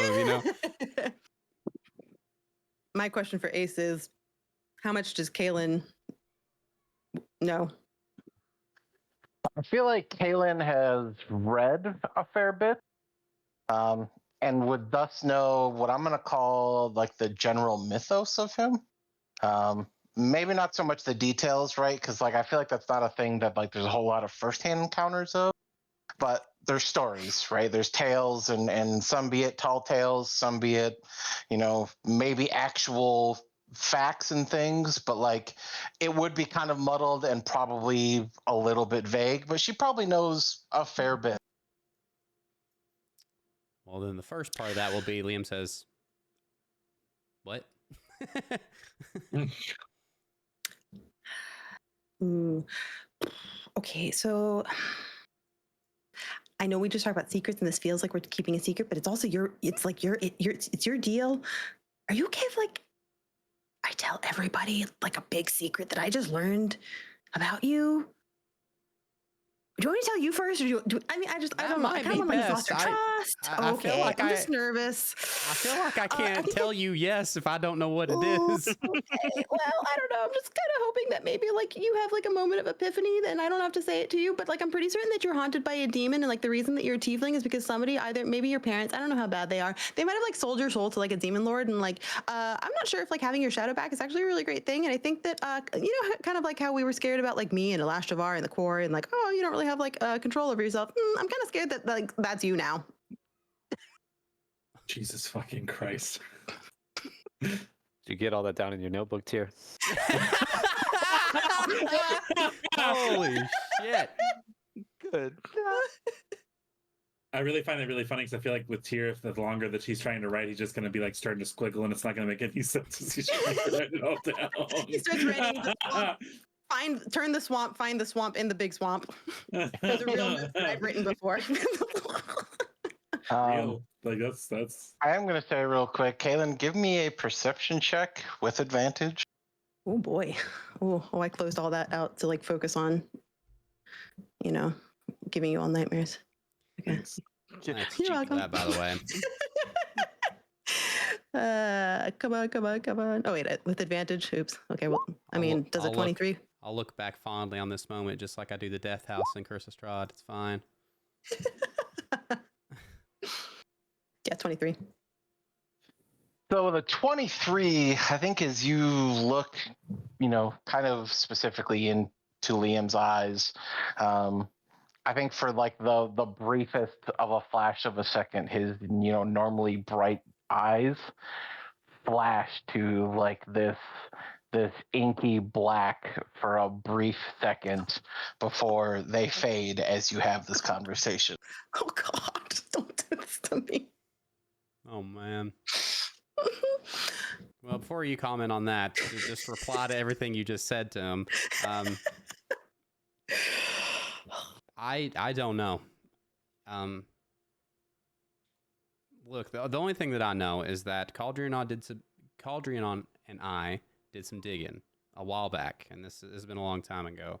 And we did find out that my parents made some sort of deal. I don't know what it was, but again, when I came out looking the way that I did, they decided that wasn't for them, and then they just dumped me off. So I don't know who you're talking about. I don't know what the deal entails. But Well, lucky for you, you happen to be engaged to a girl who not only lives in a wood that happens to be bordering our version of this place. We call it Thelanis, but anyways, right across from the woods is a place where I've learned a good amount about demons. This one's a big baddie. He's like real old, like he's been around a long time. And you know, it's funny because again, like the whole thing, it's really just ironic because like, again, you're the first tiefling I've met. I've heard stories about them, and it's really funny because like the joke is that like they all have like infernal dealings, right? Like, they're all like, you know, demon spawn, and like in like a bad way, right? Because it's like it's kind of a prejudice. he is getting his feelings hurt by the moment. But you please continue. And like, and so it's just kind of like, I don't know. It's just, you know, again, it's like, you know, like rewriting the story of like you can be a demon spawn, but you can also be a really nice person, and like I'm gonna marry one someday, and like again, there'll be like a lot that I gotta tell mom and dad about when we get home. But like, okay, so here's the bad thing though. So like, you know how I've got like this creepy thing behind my eyes that like influences me. Yours might be like worse. Because like mine's like it's like he wants like light and love and like meditation, right? Like that's like his whole like my top like my course thing is whole like light and love, you know? Like he's like the hippie of my mind. She's not. She's different. She's like, anyways. But yours is like he real bad. Like I'm pretty certain that like his nickname is like the Prince of Lies and Deception or something like that. So like, yeah. I see. So you're saying that you're pretty sure that this Flurb McDurb guy Flurb McDurb. Yes. owns Flurb me. McDurb. You're saying that this thing owns me. And like you, unlike you, this thing is inside of me and going to cause me to do bad things. You're the first one I've met. I've only read about it in the textbook. So, I mean, the stories, like, I don't know if it's just because they're really good stories, but yeah, those are usually in the tragedy section. But, I mean, do you think he would, like, if we, like, I don't know. Makes sense. If we, like, just got rid of your shadow? Like, I don't know. Can we, like, you don't need your shadow, right? Like, you didn't really miss it. We can just get rid of your shadow again, right? I mean, my options aren't very great there. Am I supposed to go back to Moongrave and give it away so she can control me again? No. I don't know. What you're saying makes sense. Caldrian said something to me when we, saw him earlier that he came here to make a deal to get me out of this. So that tracks. He thinks that. You want to make a history check on that? Me? Mm-hmm. Oh, fuck me. Okay. You want Oh, to? no. I mean, so I know that he said that didn't go well, but Oh, no. Oh, no. man, okay. How about a 13? So with a 13, what you remember is You can add I keep forgetting to do this wheel. You can add a 1d6 to that. I can do that 5 times a day. Level 7. Changes. Level. Changes everything. So 16. 16. What do you mean you keep forgetting that, Carl? We just know it's level 7.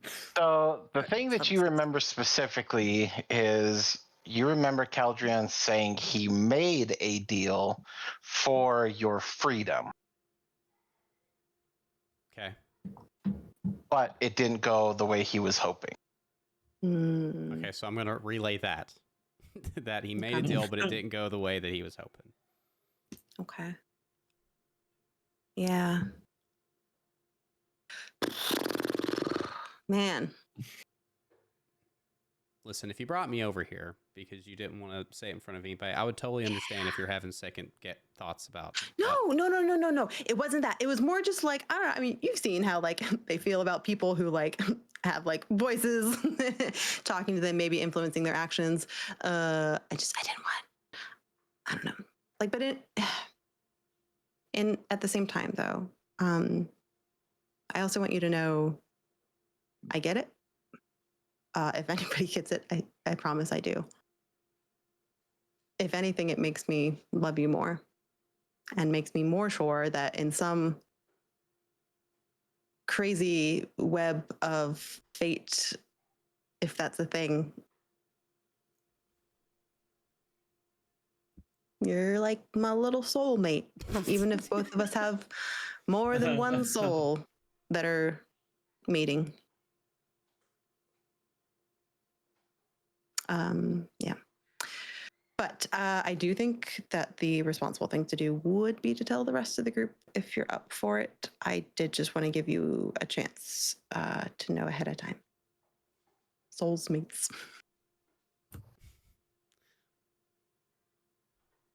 I mean, I guess if you think that's what's best, I don't know. Look, They deserve the chance to decide if they want to have anything to do with me or not, for sure. I don't even think it's about that. I think it's that if we all work together, we're much more likely to come up with a way to fix what's happened. Okay, We're a pretty good team. I'm inclined to agree.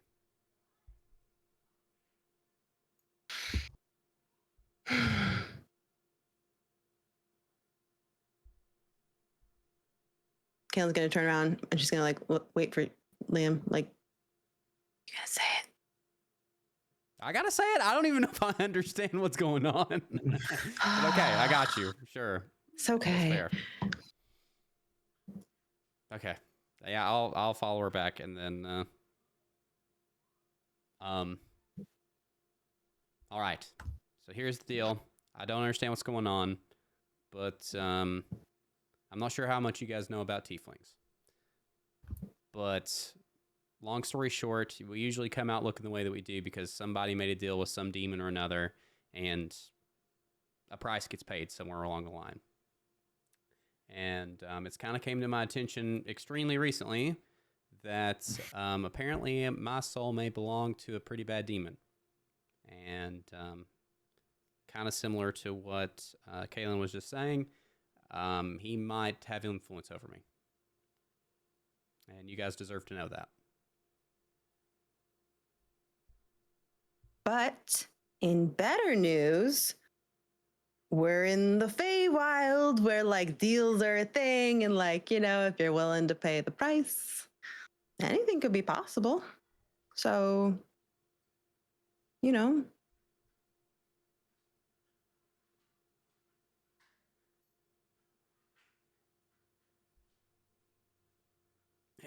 Well, Two for maybe the price of one when you come with us. Yeah, all right.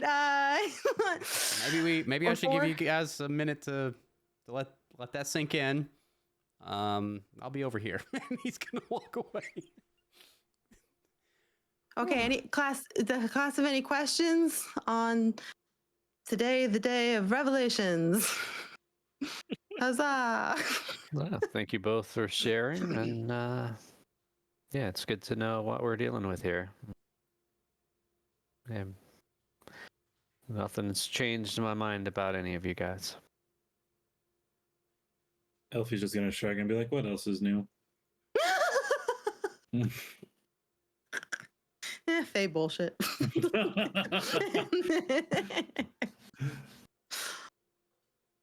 Well, I guess the question is, you know, one team member with like the possibility of like a, you know, hag or demon pulling at their strings. Now we kind of got two. We don't have to figure it out now, but maybe before the end, we can come up with some ideas about what we're going to do to get both of these fixed. I mean, Tyr, I know you want to be done fighting. I do. And I've seen what they do when they take your shadow.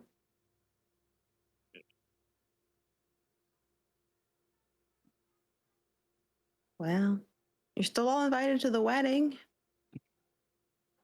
If you'll be there. Of course. Well, I knew you were coming. I was more looking at Elfie.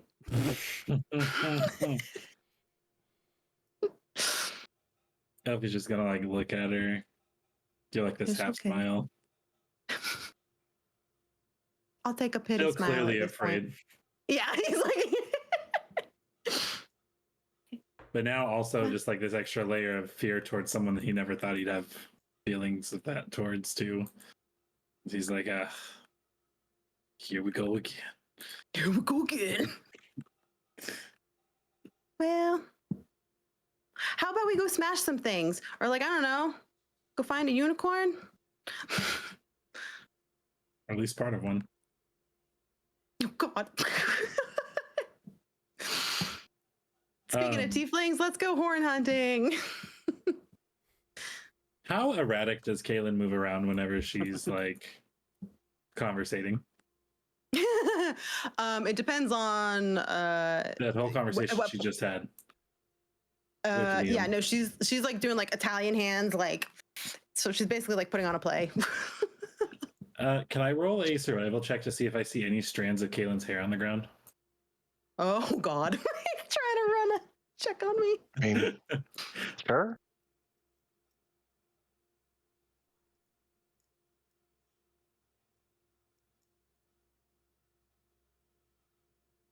$18. Yeah, I mean, I think enough time. I mean, you'd probably eventually be able to find one. Okay, I'm gonna feed it to my Hunter's Grimoire and then just tuck my Book of Shadows back away. The first let me be clear for the audience. The first thing, this is the first entry in his grimoire. It's gonna be Kaylin's hair. In all fairness, the Hunter's Grimoire only gets one. Every time I put a new one in, Oh, the other that's one fair. gets removed. Yeah, but like you've never put anything in it used it before, yet. right? This is like Well- the virgin book has now been like, By the way, I don't know. I was gonna say that this might make it better, but it probably won't. Is that the first time I would have used it was against the hags, but Will's scythe didn't have any blood on it, Damn. so that's true. so You did instead I try. used That it is on true. Kaylin. That's true. It's okay. I am an easier target. All right, what do you want to know, Anyway. buddy? Well, it's fine. We'll touch base later. I have to study the book, Excellent. so Okay, great. it's So, kind of more for the lulz than anything else. But yeah, All right, so who wants breakfast? I do. I could eat 3 servings, one for each of my personalities. Yeah. Oz, you want to go hunting? We can go. We're in a. we're in a Cave? mine. Yeah, we're in a mine, aren't we? We're in a cave. You're right. yeah, I Well, will say, speaking of that, here, being the tallest of the group, you're sitting there and, you start to hear this kind of hum, this Oh. this hum that just it's a little grinding to you, and eventually you kind of look up and realize you have this rather large bee that's kind of circling around your head. Oh boy. it's a bee.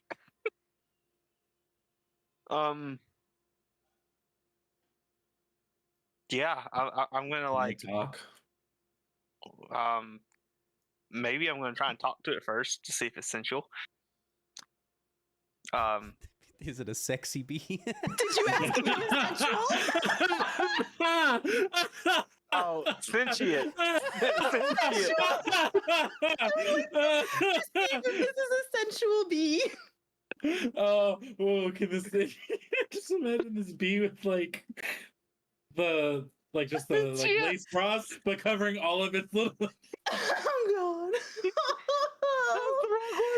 Um, I don't think there could have been a better wording there, Bob. Not gonna lie. Oh, Good job. boy. Proud of you. hello, B. And it doesn't answer, but like it definitely turns towards you and kind of stops like circling and is just kind of like looking at you. Who here can speak with animals? Caitlin might be able Yeah. to. At this point, I'm like staring at the B, but also staring at the rest of the group. Like, anybody know? Alfie's staying far away. The last time he got near a bee, it did There's a not go bee? well for the party. Like, I don't know how big is the B? Is it like big? Just don't let your or is it dog just- step on it. Kind of probably like a softball. Oh, so it's a big bee. Anybody else know anything about bees? So did it see? How did it react when he spoke to it? It Like, definitely it turned seemed and like acknowledged to him. And I think even after a second, it probably just like slowly flies over and like settles onto like his head. It's just kind of like actively just kind of like walking around like a little bit and like exploring a little bit. Hey, Mr. B, do you live here? Strange spot for a bee, I think. And I think you kind of see it definitely turns towards Oz, like acknowledging him, and you see it kind of like flap its wings as it kind of moves around a little bit. But then in the distance, you guys can hear this faint voice yelling out, "Come on, Polly, come on. You know we can't go that fast. You got to wait for us." Oh, he got friends. He wanted a cracker. At this point, I'm like, Uh, they sound nice. well, I think we're don't- gonna have some company here in a minute, guys. Alfie's gonna like ready his hand like on his dagger. Yeah, On his waistband. after a minute, this incredibly large dandelion carrying a rapier kind of comes running in and kind of immediately looks towards Tyr and goes, "I'm so sorry. She doesn't know about personal space. I just rescued her. I'm very sorry. Polly, get down from there right now. You know you can't just land on people." Polly, it's good to meet you. She like buffets her wings a little bit. It's like without actually moving, but like still very stationary on your head. Polly, Dandelion's looking for you. I'm so sorry. As he walks over to Tyr and holds out a leaf. The name's Amador. I'm so sorry. That's Pollinella. She's the queen bee, and she likes to act like it. Thus, things kind of just become her throne. Not that I think you're a throne. You seem like a very nice person. Oh, Thank what you. are you doing down here? Well, you see, my friend and I, also, I'll share this out real quick. He goes, "Well, my friend and I were told that this place leads to the Mother Horn, and we, kind of in the process of going to make a jailbreak, and it's going to be a whole thing. And, it's just kind of my act of chivalry to help somebody in need out." Oh, we just broke some people out of there. Who are you going to free? My friend, as he kind of turns to look, she'll catch up shortly, I'm sure. Her sister is supposed to be locked up there. No. Oh no. Yeah, As she was after a in moment- prison with us. Was her name? What Lister. was her name? Glat- Glister? And as you say it, this elven figure dressed as a moon comes walking up and goes, Oh my "That is her. How did you get? You guys We met were- her?" We were locked up in a cell, and we got out, and don't know where she ended up. As you can see almost immediately, the moon figure, who you guys would likely have put together as Gleam, she she almost immediately looks kind of defeated. She goes, I never should have left. This was our one shot. We knew where she was, and we were going to get her out. And now I feel like we've missed it. And Amador kind of turns to her and goes, don't worry, we're going to find her. It's just going to take us a minute. It's no problem. Actually, I've got an idea. I am familiar with Glister. Glister is the one that we saw, right? Mm-hmm. I'm gonna send a note using sending. Okay. So we've got 25 words to send.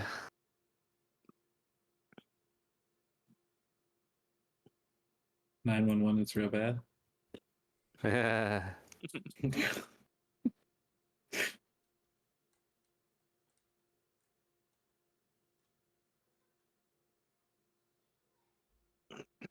Your sister wants to break you out.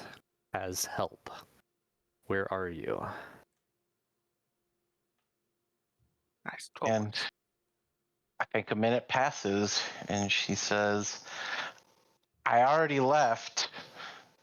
I'm at this pool of water helping this guy. Is that the wayward pool? Maybe. Well, I got a response, and she says she is already out. She is at a pool of water helping some guy.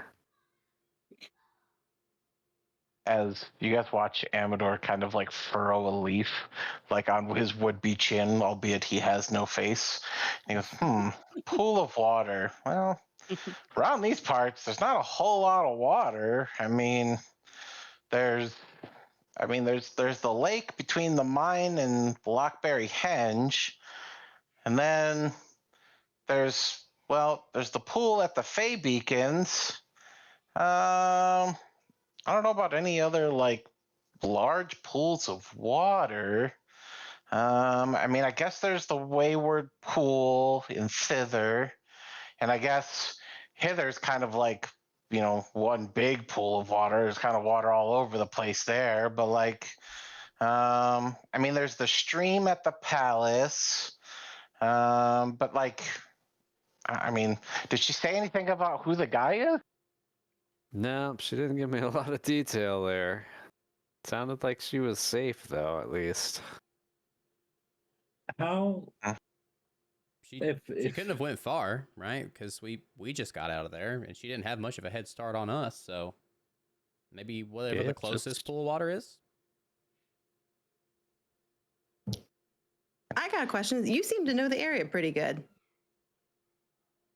And he kind of like perks up a little bit. He goes, I like to get around. I'm kind of, a bit of a navigator, if you will. Hmm. That's a handy tool. You mentioned a couple of places. The mine, I guess. Is this the mine? Are we in the mine shaft? He nods. He goes, yep. This is, this is kind of like the outskirts of it. Kind of like most of it. If you head a little bit further that way, you'll find the rest of the Brigand Rocks and the Wish Stones and the things they're actually mining. This was kind of dug out by, a friend of mine who was kind of doing us a favor to help us get into Motherhorn, but he kind of just watches out for this path for us. Briganox and wish stones. These are all new words to me. You don't know the Briganox? Oh, they're great. They're little, and like he's like gesturing with leaves, so it really doesn't do you guys a whole lot of good. But like he's like, they're like these little guys, and they're really great. They're really nice, and they're kind of shy. They don't really like new people a whole lot, but like they like to dig out the wish stones and they carve them up into gems, and they make fancy jewelry, and they do all kinds of cool stuff. Okay. When you say little, like, can you describe them? Like, are they humanoid? Are they like? No, they're little. And again, he kind of like flourishes his leaves in a way that is not incredibly helpful at all. Okay. But they make jewelry. Wish stones. What's a wish stone?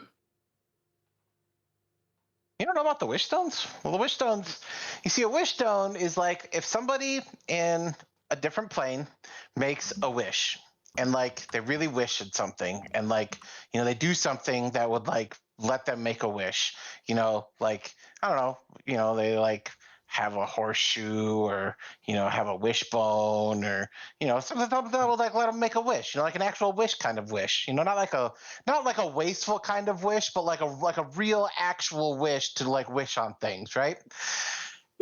When they wish on a wish kind of thing, and the wish is like actually wished, it makes one of these stones, and the different colors mean a lot, and so you don't mess with the purple ones, because the purple ones are selfish wishes, and the purple ones are things that bad people wish for, and so they don't play with those. They throw them down into the canyon so nobody can mess with them.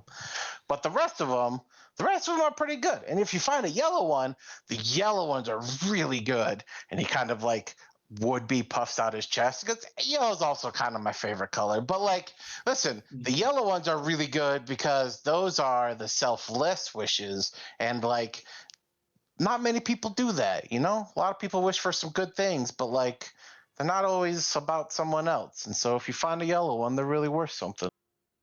Talk about wishing a lot. Are You asked friends with- about the wish, man. Like, what do you want? They're wish stones. Like, I don't know. If you didn't want to know about the wishes, why'd you ask me for? I was just telling you what you guys asked. Listen, I'm just curious if you're friends with crickets. What's a cricket? I don't know. I had this one friend his name was Jiminy, and he always talked about wishing. Swear to God, swear to God, Jonathan, it's. I don't know anybody named Jiminy. Right. That's not the name of the giant that we stole Polly from, is it? Because I'm not going back to mess with him. He's mean.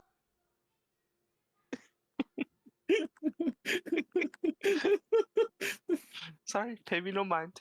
I was just curious. A giant that you stole Polly from? Yeah, he I don't know, he thinks he's like some kind of beekeeper or something, and he's got this big box that he keeps all the bees locked up in so he can eat all the honey. And I was like, well, that doesn't seem very fair. They're bees. They should be able to fly wherever they want to fly, and they should be free. And so like I went to go try and get them all out, but they're all locked up in a box. But Polly here is the queen bee, and so I was like, well, maybe if you leave, then the rest will follow. And so I took Polly, and she kind of likes to hang out with us, but the rest of them didn't follow. They stayed in that stupid box, and now I can't reopen the box, and I'm not going back where that giant's going to hit me. This thing talks Oh, like boy. Caitlin, I swear to God. I was like, is this what it's like? Caitlin's gonna turn and go, is this what it's like to listen to me? Elfie's like not even gonna try and hide anything, and he's just like, yes. Can we keep him, guys? I kind of like it. No. Elfie's gonna look over though at Gleam, and he does have a question. Is like, are you and Glister, are you guys twins? Yeah, and I think for the first time, as you really look at Gleam, the first thing you notice is if she kind of steps in towards the fire, you notice, first of all, she does not have a shadow. No And doubt. second of all, she nods and she goes, yeah, we're twins. We used to perform at the carnival. We had a whole acrobatic act, and I don't know, it was kind of magical. We got to perform together and make people happy, and well, then we got separated, and we went to perform at the Motherhorn, and well, she told me to get away and to get out, and so I did, but she wasn't behind me, and well, now I'm just hoping to get her back, and she's gonna be okay. All right, Ace, are you ready for this? I have a really big question. Okay. I want to know, since they are twins, that means that their DNA is the same. No, it doesn't. No. That would be a clone, not a twin. Oh, their fingerprints are the same. Damn it. Still a clone. I don't even know if that's true. Yeah, still no. I don't know. Damn. Still a no. Damn it. I was going to ask her for a piece of her blood to find her sister. Well, I mean, that seems kind of straightforward, right? Well, if the plan is to go find Gleam or Glimmer or Glister, Jesus Glister. Christ. If that's the Glimmer plan, is when they fusion dance. It's different. Yeah, You'll yeah, get you're there right. at some point. I mean, that is the end goal, I think. But We should just check the nearest pool of water, and surely to God, that's where they're at, right? I mean, there was a couple pools of water. Yeah, but my We just have reasoning an is 8-hour head start on this. my logic that I'm following here is that she left from the same place we did. She can't have gotten too far. She couldn't have got too far, right? Well, we did just long rest for 8 hours. Yeah, but I mean, still, logically, it seems It's like only been a day. Yeah. She probably rested at some point too, and she's been, devoid of nutrients for however long she's been in there. She can't have So gotten. then in that case, they would be the mines, right? Because there was a lake between the mines and Lockberry Henge. Is that the closest? Sure, I think that's what he said. That is what he said. I will point out that there were multiple ways to leave the Motherhorn, though. Mm-hmm. Makes sense. Yeah. So, can we get to these places without going back through there? What about this giant who's keeping the bees locked up? Yeah. Where's he at? Yeah, there you go. He lives in the mountains. Like on top of us? Well, maybe I don't know if it's this mountain, but like he was in one of the mountains. I was just kind of, I was exploring the area to find new paths to get to new places, and well, I kind of found him, and then I saw the bees, and he was kind of using the bees to eat their honey, and I thought the bees should be free, and so I kind of went in to go get the bees out, and well, I couldn't really open the box, but I found Polly, and so I thought if I took the queen bee, that the rest would follow the queen bee, and so Polly and I kind of like to hang out, and so Polly and I left, but the rest of the bees didn't follow, and now I don't know how to get that box open, and I'm not going back to find out if he's going to hit me, so. No, we don't want that. It's all very fair. Are there any places you can't go? Because you seem like you said you like to explore new paths, right? Well, yeah, I mean, going places is kind of my thing, right? I mean, I travel around and find new places to go to and new ways to get there, and I try to help people along the way. I'm, just kind of out here doing good deeds and helping people, making things better. I'm a little ray of sunshine, if you will. Of course. I love him. Can we keep him, please? Can we please keep him? Absolutely. Yeah, we could definitely use some help down here, and we might be able to help you out with finding your friends and keeping each other safe on the way. If you might help guide us around a little bit. Oh, well, see, really, I wouldn't mind helping you guys out, but like, I kind of have a rule that I only ever help one person at a time, so I never let anybody down. And I already promised Gleam I'd help her find her sister. So like, I can't really help you guys until I help her get it with her sister. And like, but after I help her and like, and everything's good there, then I can help you guys. We are aligned. I tell you what. I think we want to go find her too, right? Yeah, I think so. I think Liam's going to say we have a lot to figure out, and we got a lot to find. We got a lot of self-searching, to put it mildly, to do. I think we should. Maybe these are a good couple of tasks for us to kind of. We can do some good while we still have a chance. Yeah, so let us come with you and try to find the sister. We kind of started the breakout there, but don't know what happened in the end. So it'd be nice to close that thread. Okay, so I guess that leaves us, toss of a coin. Do we head towards like the Fey Beacons in the north that's closer to the Motherhorn? Or do we head towards the pool near Lockberry Henge, which is closer to the mine where we're going to exit? Where we're going to exit. I mean, Or yeah. in like hours to each one might this be? And he kind of stops and thinks, and he goes, well, I mean, it's probably about a half day that way, as he points like further in where you guys were heading already. He goes, because we'd have to, at the very least, we'd have to go and pass by Obid, and then we'd have to pass over the ravine, and then actually make it through the mines and up to the surface. And then, again, that's assuming that we stop and don't really talk to a whole lot of people.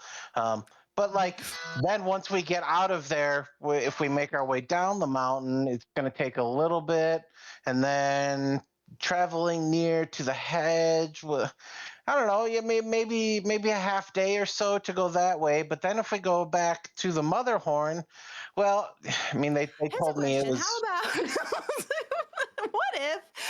How would you feel about being in a traveling caravan of adventurers with us for a little while? Maybe we swing through. It seems like there's a lot of things to see on the way, right? And like you can, be our tour guide on the way.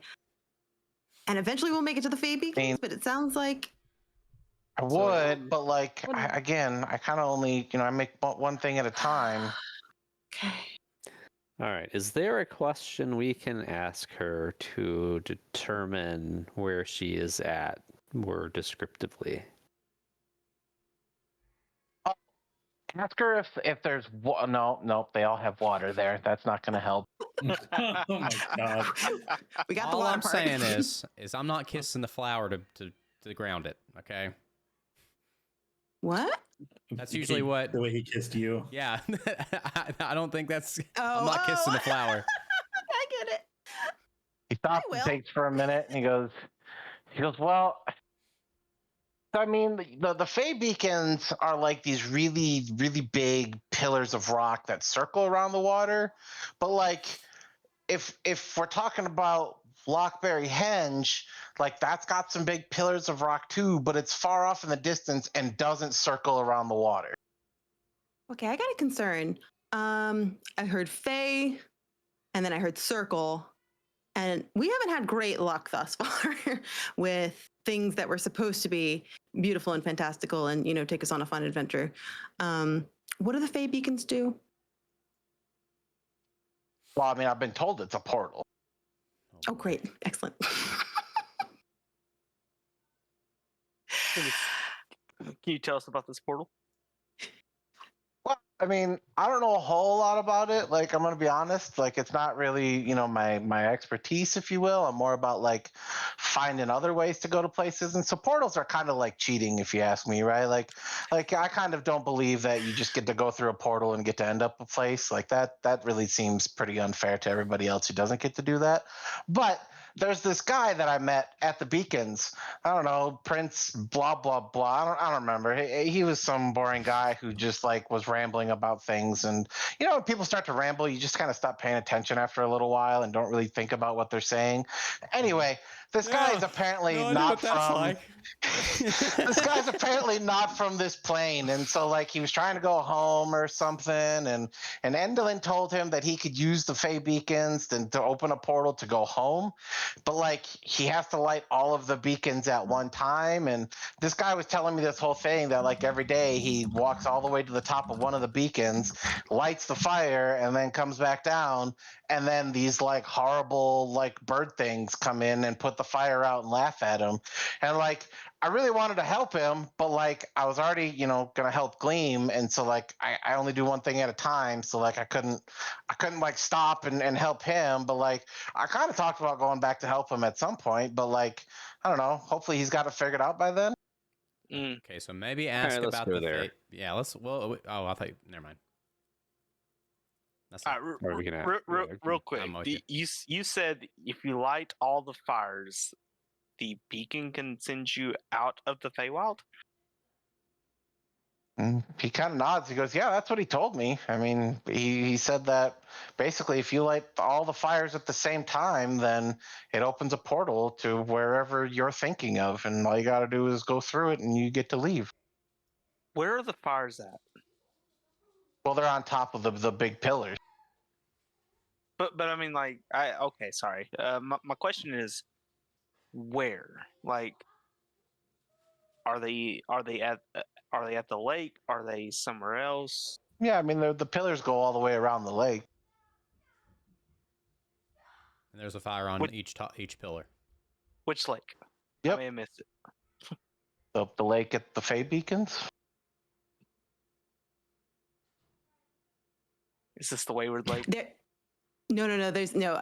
I believe that he does in fact mean this is separate. He did mention the Wayward Lake in a different place, but there was this lake between the mine and Lockberry Henge, and then there was the lake at the Fey Beacons. So there are two lakes here.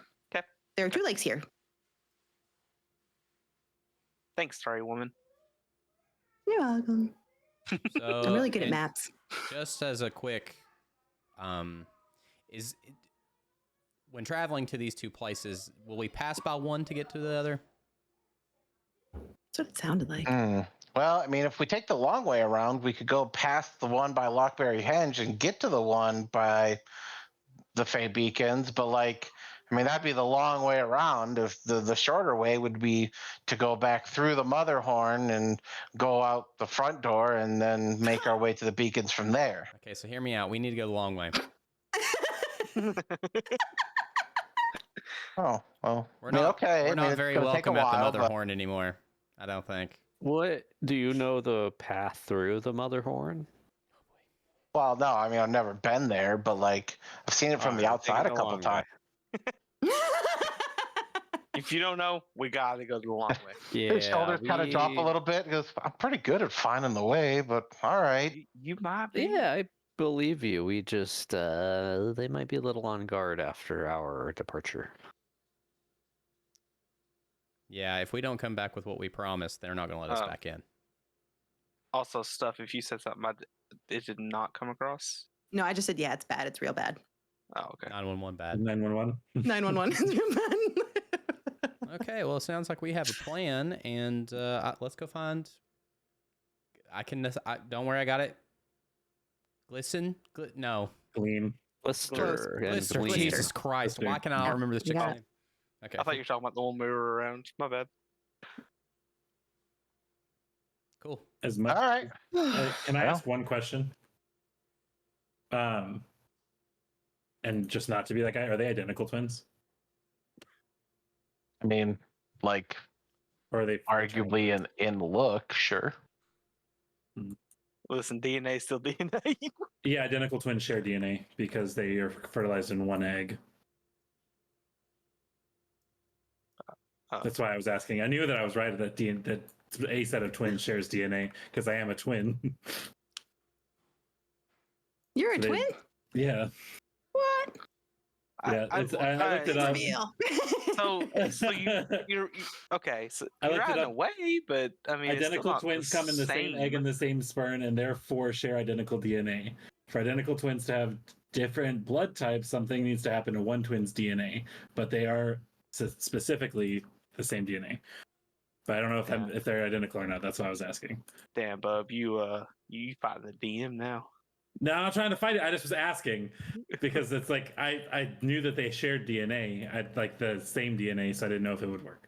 If they were identical or not. That's why I was asking. You know, sometimes one of the things, there is an explanation for this. I've read about it. So in my books, again, I live pretty close to the Feywild. And what I hear happens is that at the molecular level, so you have these nucleotides. And sometimes what happens is that when you go there, you have methylation that occurs on certain genes. And so sometimes the magic that occurs in these places, really, it messes with the genes so much so that, literally entire creatures have come out of them. I mean, I think it's funny because, you're a changeling, and I thought that you would have known this because, there's a whole theory about how changelings came about because it was there was people that were in the Feywild, but then they became changed because Feywild. But anyways. Yeah, I mean, they're also, if you want to get technical, the book refers to them as Selenelian twins. Which is a whole different kind of Feywild twin, but never mind. It's a whole ass. It was just an honest question. That's I just funny. wasn't 100% sure if it would have worked. Fair. In my mind, that's how it worked. But if it's not, that is completely fine. That's why I asked. I'm not trying to make a fight. Please don't punish me. I like having. I'm a sub, but not that much of a sub. Please don't. Speaking of which, you didn't. Your deck of cards. Oh, you didn't. 6. Okay. Oh shit! Before the day gets away from us.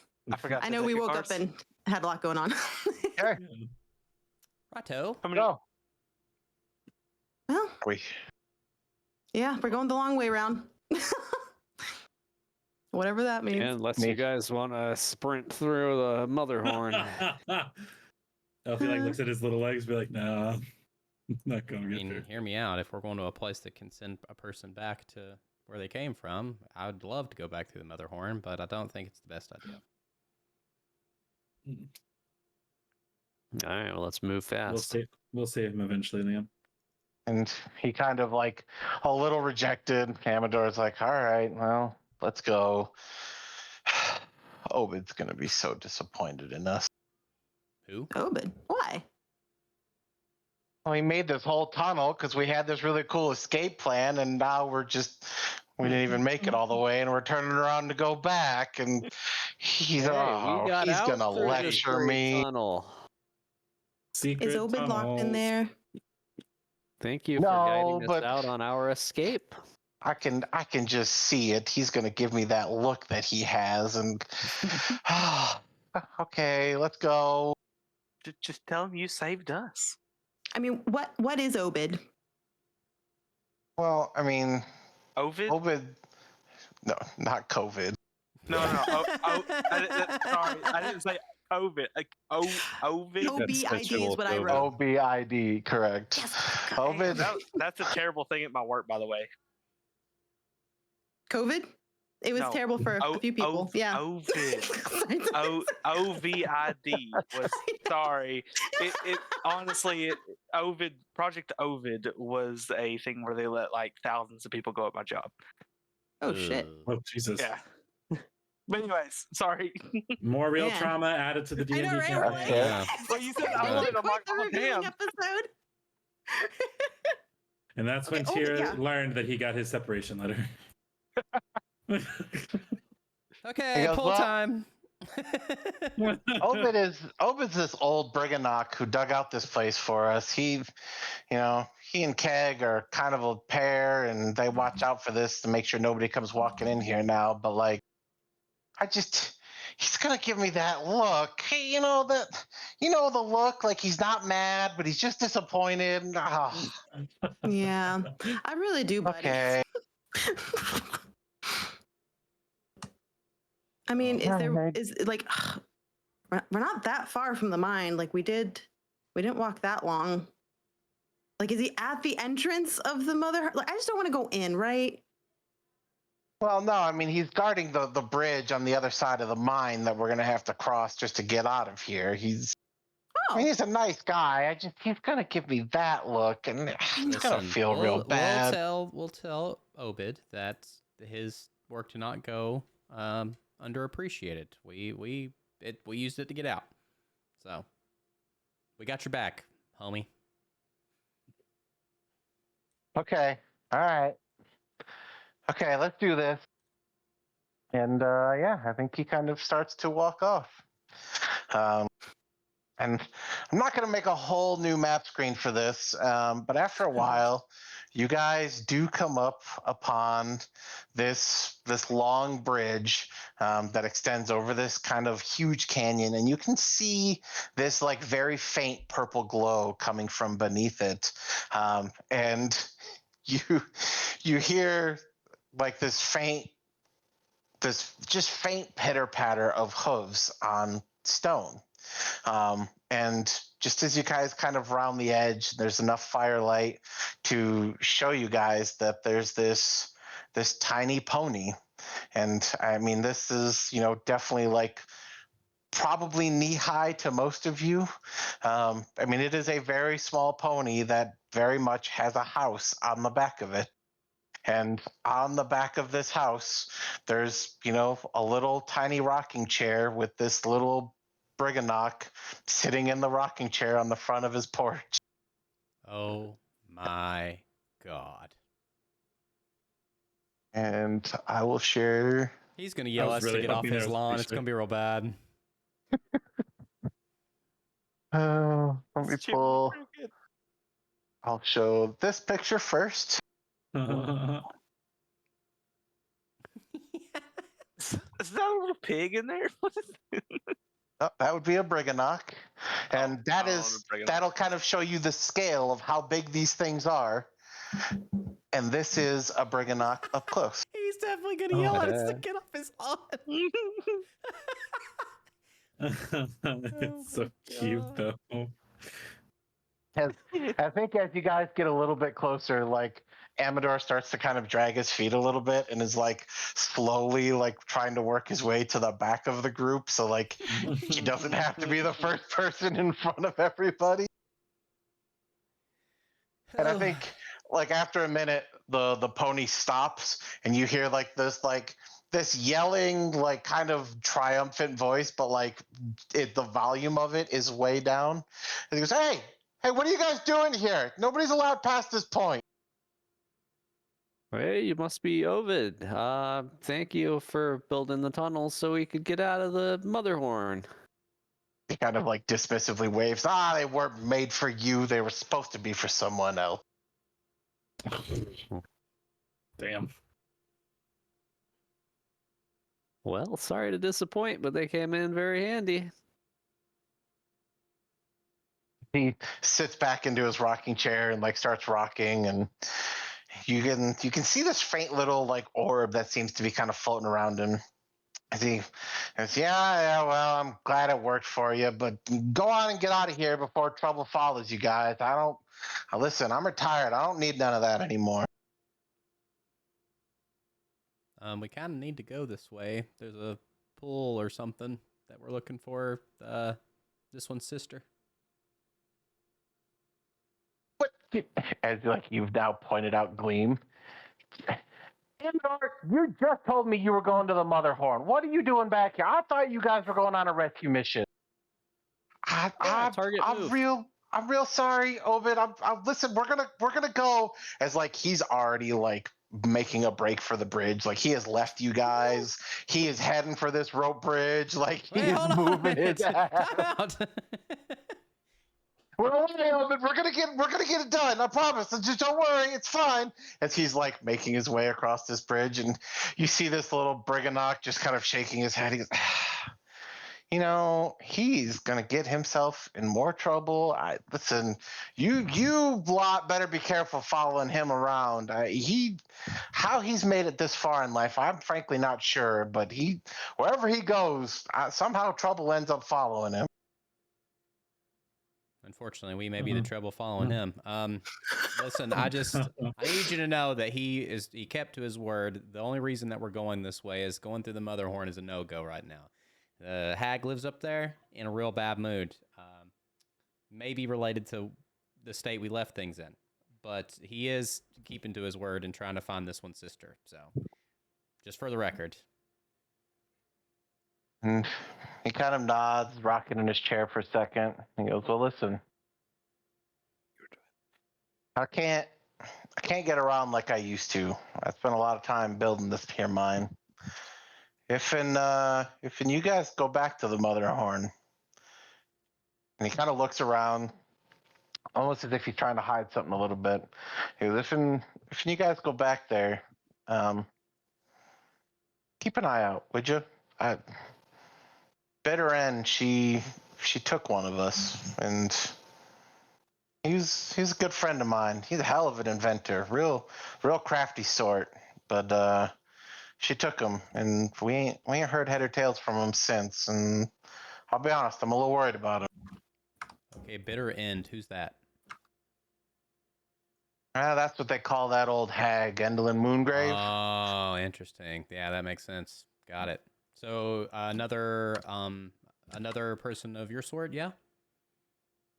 He nods. He goes, yeah, much younger, definitely less handsome, but and he's a good guy. Like I said, he's real crafty, real inventor sort. You know, he's good at making things, and well, it'd make a big difference if he got to come home.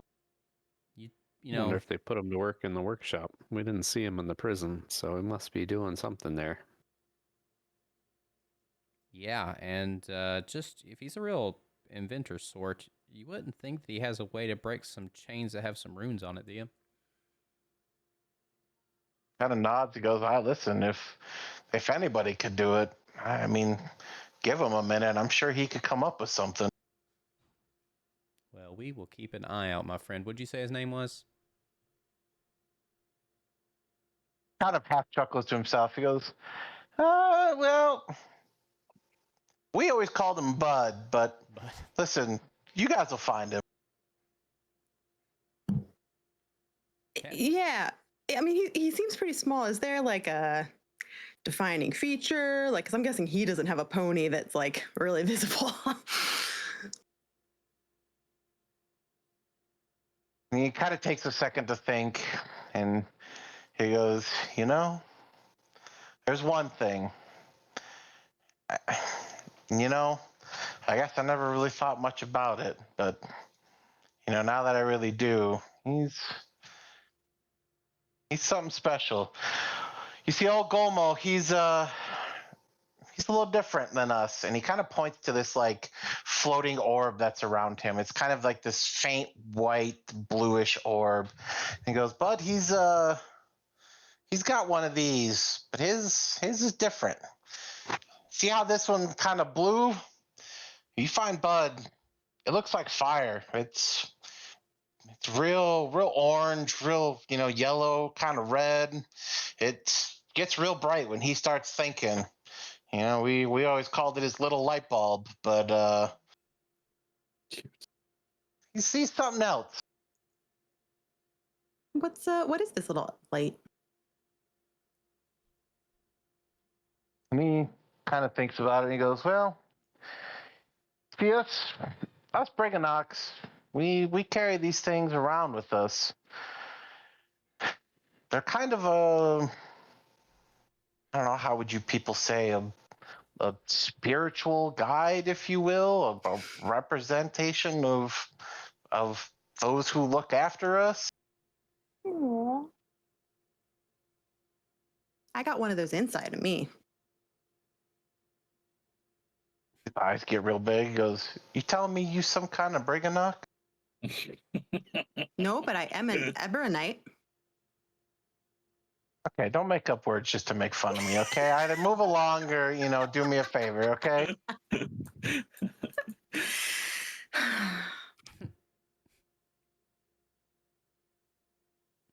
Actually, while we're standing here, I'm gonna pull out the marionette that we haven't really talked to yet, and yeah. ask it if it's seen anything that looks like this guy. He nods and goes, yeah. Yeah, Endolin kept one of those in that lantern that she always hauled around the workshop. Did she carry it around all the time or leave it in the workshop? I mean, she usually carried it around. Sometimes she'd set it down just to, I don't know, I guess maybe to work on something. I don't know. I maybe. She always took it back with her when she left, huh? I mean, not always. Sometimes I'd hear it out there, like scratching away at paper, or like it was writing or drawing or something.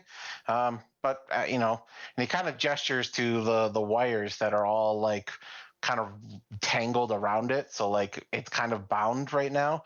He goes, I wasn't really great at moving by myself in my current state, so like I couldn't really go just look. Gotcha. But it was in that room down there, or right outside that room where we found you?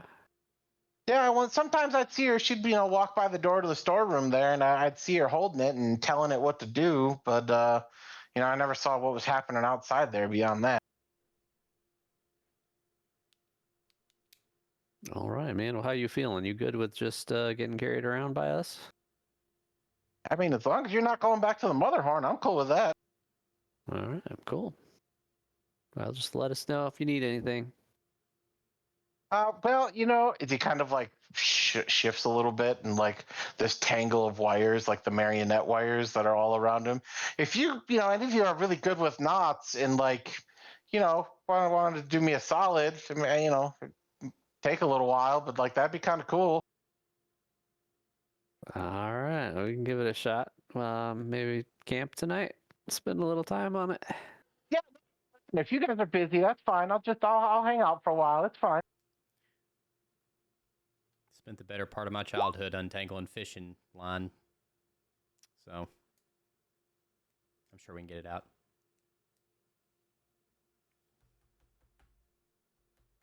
All right. Well, I mean, at this point, I think Amador is like across this rope bridge. This motherfucker is. I mean, he's long gone. He's. I guess we better All right, hunt down we our keep- guide. Yeah, all right, let's carry on.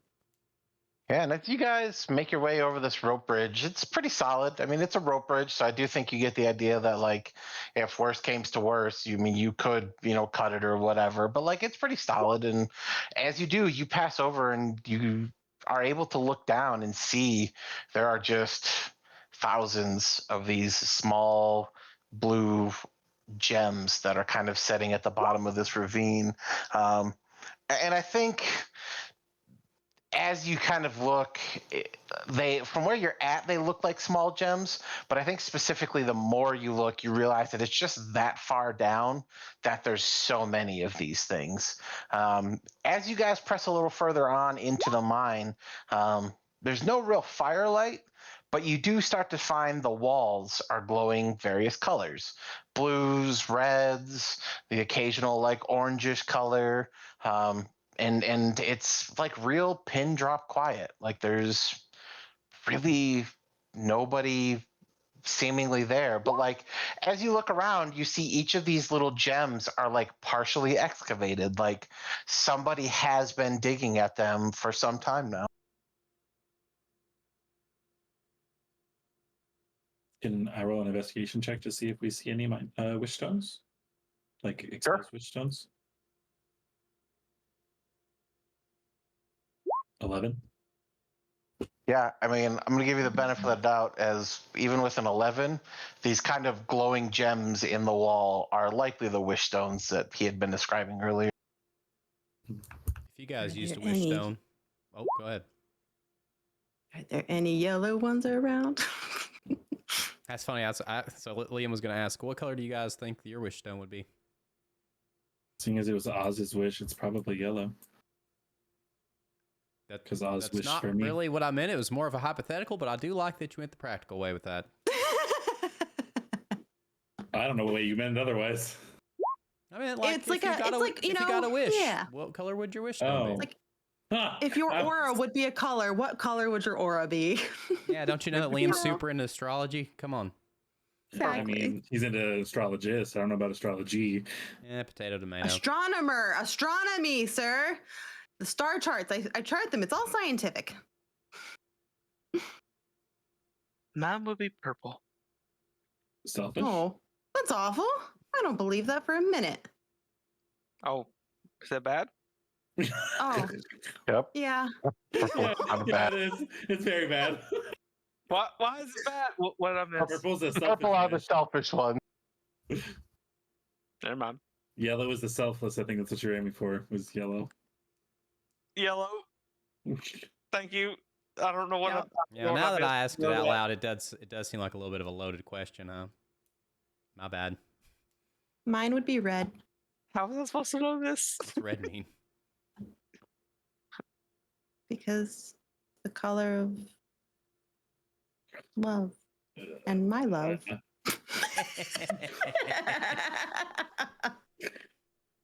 Well, that's wishful thinking. Ah, but God.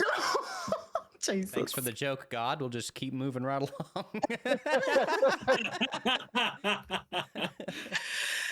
Oy. Yeah, and I do think as you guys walk for a little while, you do eventually come to like this kind of large opening, this kind of clearing, if you will, the bottom opening of the mine, and you see kind of kicked back in a chair, sitting back on like two legs, kicked like all the way back, is this tall, slender human that's clad in like some dark leather.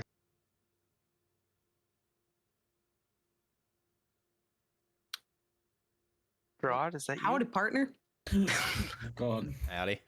As he almost kind of snaps up, like, real quick, like, he's got this real, friendly face illuminated by like this just tiniest little wisp of light that kind of floats around him.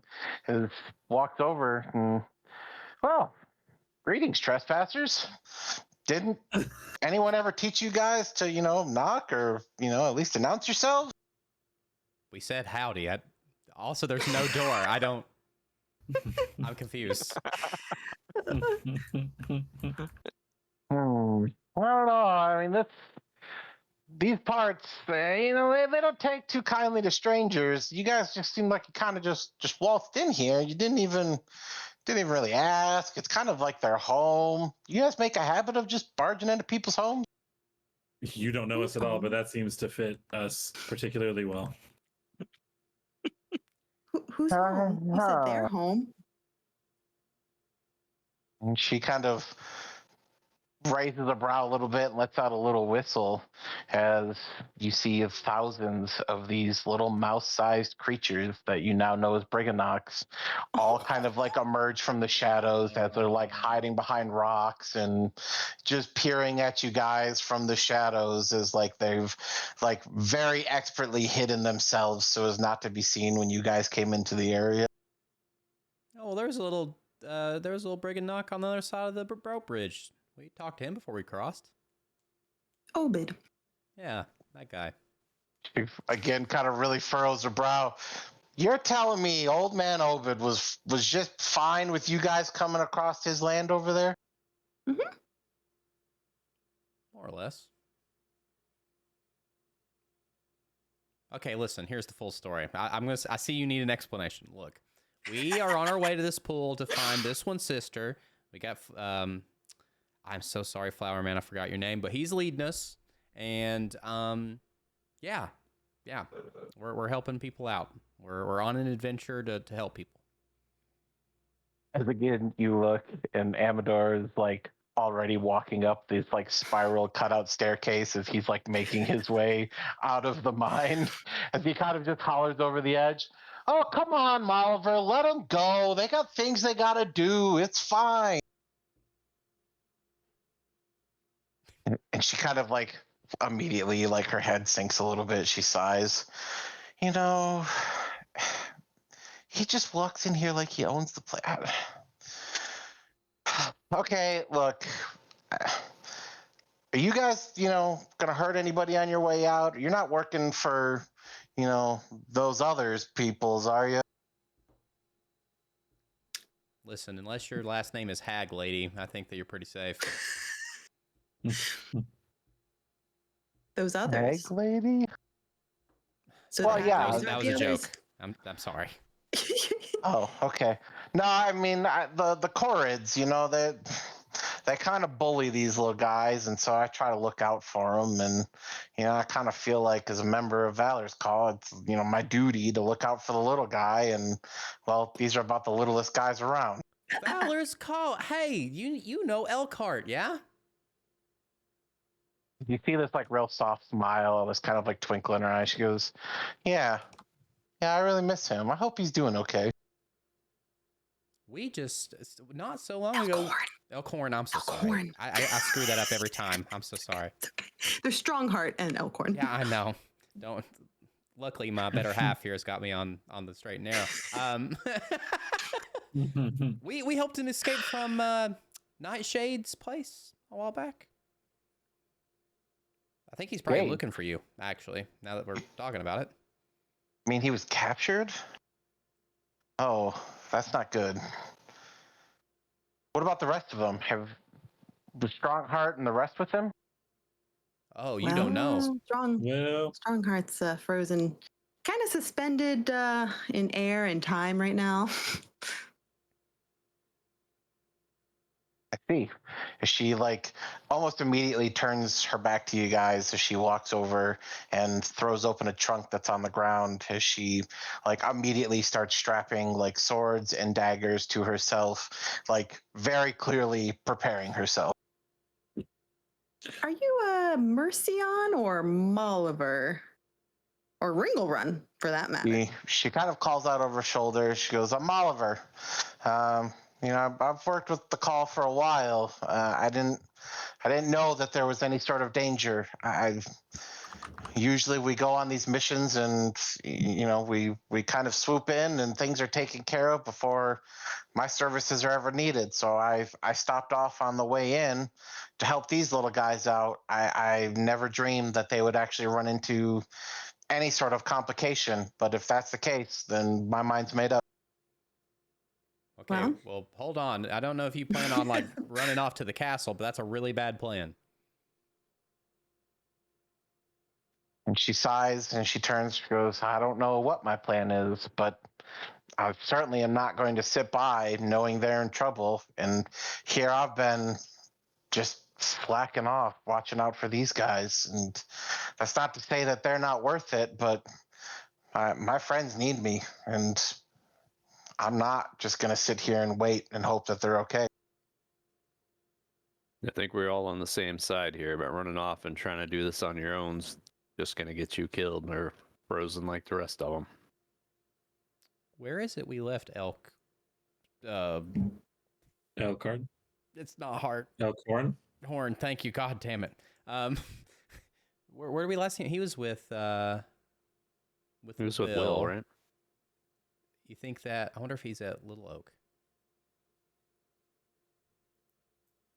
Yeah. So anyway, listen.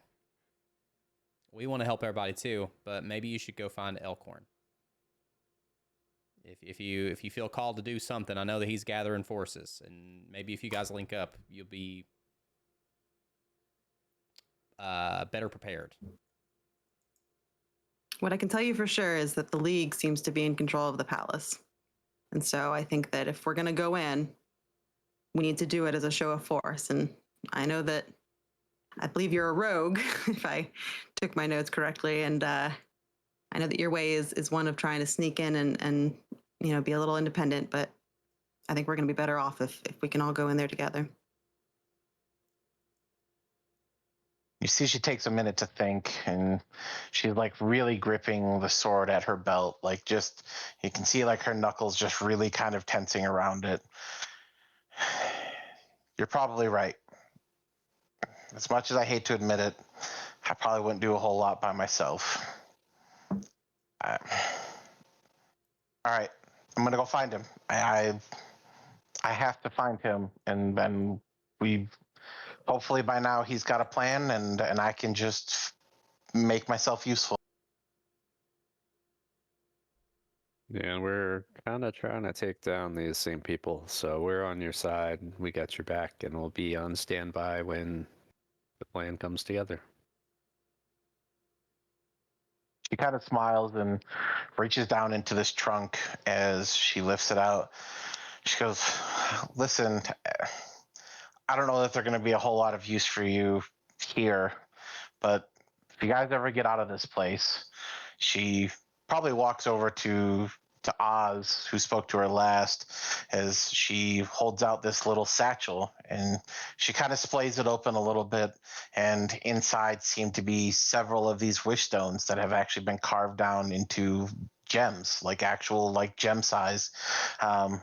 And she goes, again, they're probably not worth a whole lot here, but outside where currency matters again, they're worth a good bit. Any blacksmith, any jeweler will pay good money for them. So if it helps get you guys by, please, by all means. And Thank you very she much. kind of leaves you with the bag, and she goes, but with that, I truthfully, I've got to be off if I have any hopes to catch up with him. And she takes off, and when she moves, I mean, like, there is a snap of her cloak, and she moves at just unreal speeds. Like, she is just tearing her way through this thing as she flies up these stairs and heads out of the mine. Bye. Well, I didn't even get to ask her about the chords. Chord, I feel like the vernacular etymology of that feels rather closely related to the word corvid. And I do believe we heard about some mean birds. Are these two related? I think each time you say Corrid, all of the little Briganocs that are around immediately disappear behind the rocks for a few seconds. Oh no, do they And try to then, eat you? like, they slowly start to reemerge after a little while, but like every time you say it again, they immediately hide again. Oh no! They probably look like little insects too, don't they?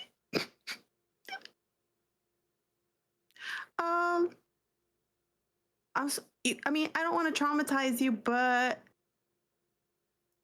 Can we help with them? And after a while, you hear this loud, I'm gonna call it like a thunderous drumming, right? Like this repeated rhythmic, stone on stone, like banging, as you see all of the little Briganox kind of go running down into the mine, like past you guys. Some of them inevitably kind of stop and kind of stand, roughly at your ankles. I mean, these things are like the size of a mouse as they go, that's them, they're coming, we've got to hide, as they continue to run forward. Yay. Here we go. Well, I guess we got sucked into this one way or another, didn't we? Yep. Apparently. Can we look around and see if Amador is Oh, yeah, he's like halfway up and out of this place already. He's like absolutely Oh my unfazed by all of this. Oh God. And how far off are the sounds? So they sound like they're right on top of you guys. I mean, you guys are in like a mine. So, I mean, it's kind of like it's echoing from just the outside surface of this place. Awesome. Okay. On the outside. Okay, so if we go up and follow Amador. You'd probably run into whatever's making the noise. Yeah, perfect. All right, well, let's head Let's that go. way then. Oh, Yep. Okay. Yeah, I think Okay. a bit of travel time later, you guys make your way up and out of the mine to find Amador standing at the top of, this staircase or this pathway, if you will. And you find that there's actually nothing making this noise. There's nothing around you guys, no other living things. It's just empty. Oh, they're just being mean, right? Because they tease, so they're They're sick are of they us. just teasing? Is this ding door ditch, ding dong ditch? Ding door. And Oh Lord. Amador kind of turns to you and goes, yeah, I don't know why, but for some reason, the Briganox and the Chorids are always fighting. They're always at each other's throats, and I don't know why, but this is what they do. They start dancing at, over at the henge, and well, it carries through the valleys. He kind of gestures, and you guys can see this huge valley between the mountain you're on and this plateau that's easily a day's travel away from you guys, but between them is this lake. But it's just huge open valley, and he goes, well, the sound, it just carries through so far, and well, I mean, even from here, you guys can hear how loud it is for those little guys. Yeah, it seems like they're right here. So this is a Can we two-way yell thing. to the center of the lake, maybe, and see if I don't know, our friend is down there and hears us? I think yelling might be a far stretch. I mean, maybe a thaumaturgy might be able to get close enough. But even then, I think it might be kind of a stretch. It's probably still a few hours travel to get down that far. Also, do we want to yell through caverns if there's giants and things around that we don't know? I don't know if now's the time for thaumaturgy. I gotta admit, the last time it got used, Thaumaturgy? please don't. Yeah, not to mention you might deafen our little friends down there. Yeah. All right, well, let's get moving then. We're not But yelling. quick question though, you said it's both sides, so it's not like the Chorids are treating the Briganox like prey. It's like they hassle each other. And he kind of shrugs as he slowly starts walking again. And as he's kind of makes his way down, he goes, I don't really know. I was told that, the Briganox told me that the Chorids come here and, they stomp around and they cave in their minds and, they're mean and these giant hideous things that are always trying to eat them, and they have these huge vicious fangs. But I've met some Chorids, and I mean, they don't seem so bad. They're not the greatest people to look at. They're kind of trolly, but they got that magic hair that's kind of cool. And I mean, I didn't see any fangs, and they were nice enough to me, but they said something about how the Corrids are always, sneaking in and stealing their secrets, and it's this whole thing. But I don't know. I try not to get involved in it. But they look like trolls. I mean, they're kind of trolly. Okay, so not bird-like. Magical. I know. I wouldn't say they look like birds. No. Well. Okay. Magical hair? Yeah, that's that they got that hair that Endelin keeps stealing from them. Oh, God. She says she's not stealing it, but I mean, she's stealing it.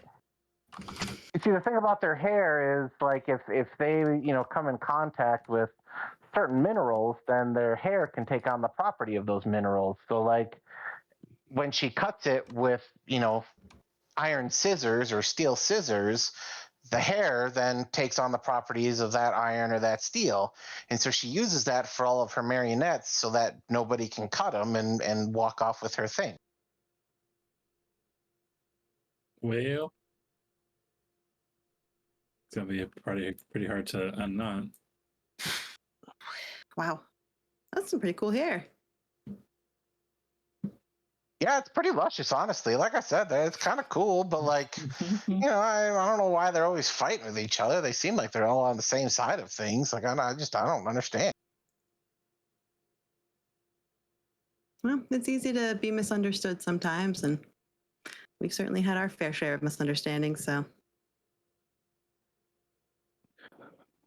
Yeah, I mean, I suppose. I feel like if they would just take some time to talk to each other, they'd probably just get along, and they could even work together and probably mine things even faster, and it'd be great time for everybody. But who am I? This is why I like to wander, and I don't stay in one place too long.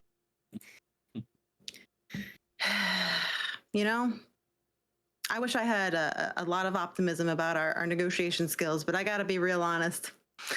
We're not the best therapists that I've met. I'll certainly see. I think that we can try.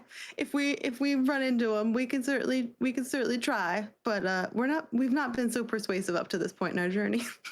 Well, we got a few bigger fish to fry right now, anyway.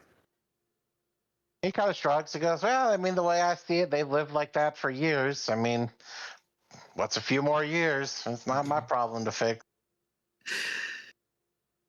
Period. And I think you guys travel for a while. I mean, probably a couple hours as you make your way down to the water proper.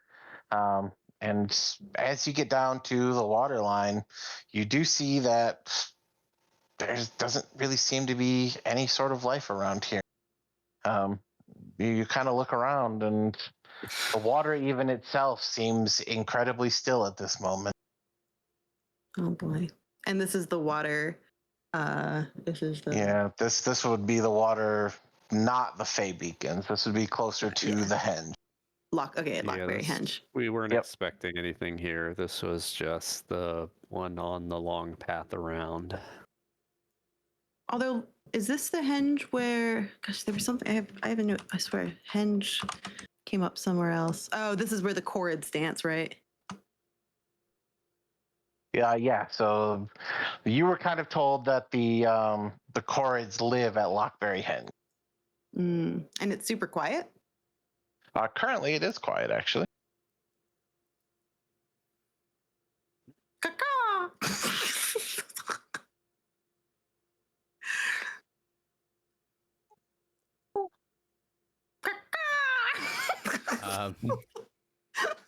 Why are we making bird calls?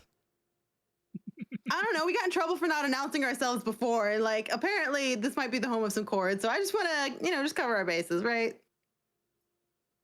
Hey, Amador, are there any Corrids around here sleeping or hanging out? Live here? And he kind of points to this large plateau just off in the distance. Again, probably another few hours or so out of the way, as he points up to the plateau. And on the plateau, you can see these kind of pylons that kind of circle this plateau. He goes, "Well, up there is where all the Korrid families used to meet way back when I was just a little guy. I remember coming here, and then they used to all the families would go there, and they'd talk, and they'd have these big parties, and everybody got to do their speaking, and they all kind of got to say their piece and what have you.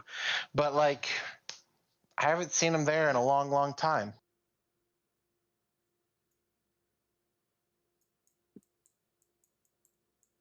All right. Well, anything else to do here before we head out to our next water source? He kind of walks over to the water as he like throws some water on himself. And anybody who wants, feel free to give me a nature and or investigation check.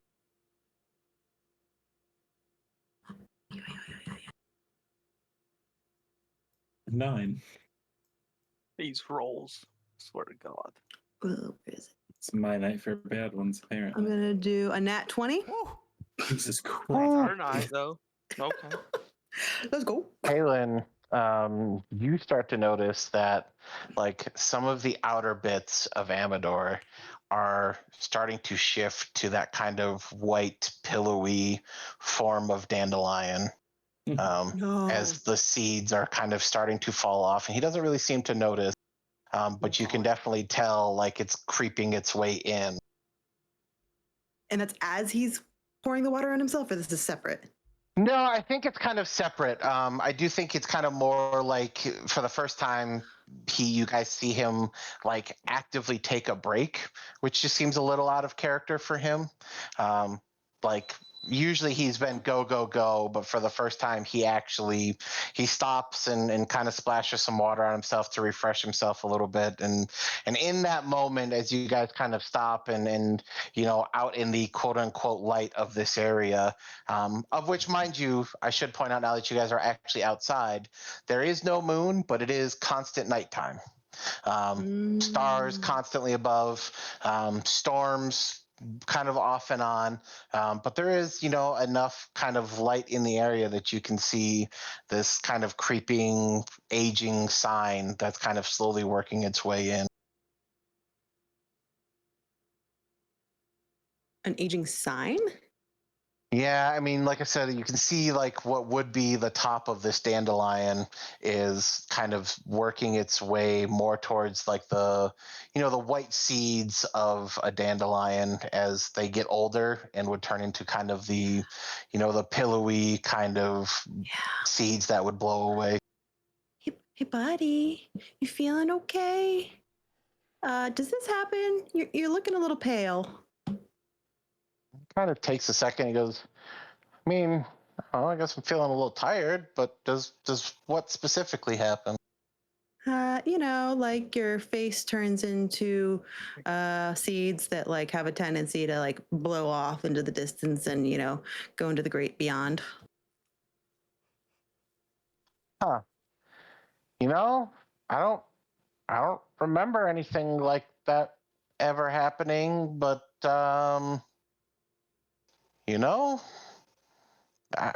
maybe. Oh no. I can just imagine an army of these little guys after they blow away. Which one plants into a new one? I could try. I mean, I know you're tired, and I know we've been going for a while. Do you just need like a little tune up? Like we had a friend. His name was Clapperclaw, and he said if we just put grass in him, it kind of made him feel better. Like, any tricks like that with you? Like, you need some water? Are you saying you're going to stuff me with grass? I don't think I want that. No. I mean, Fertilizer. Do you need fertilizer? Fertilizer? I don't know. I don't think that's the thing that I need. You guys are acting real weird all of a sudden. Are you sure everything's okay? No, not sure. I just want to make sure you're going to be here when we wake up in the morning. I mean, I don't plan on going anywhere.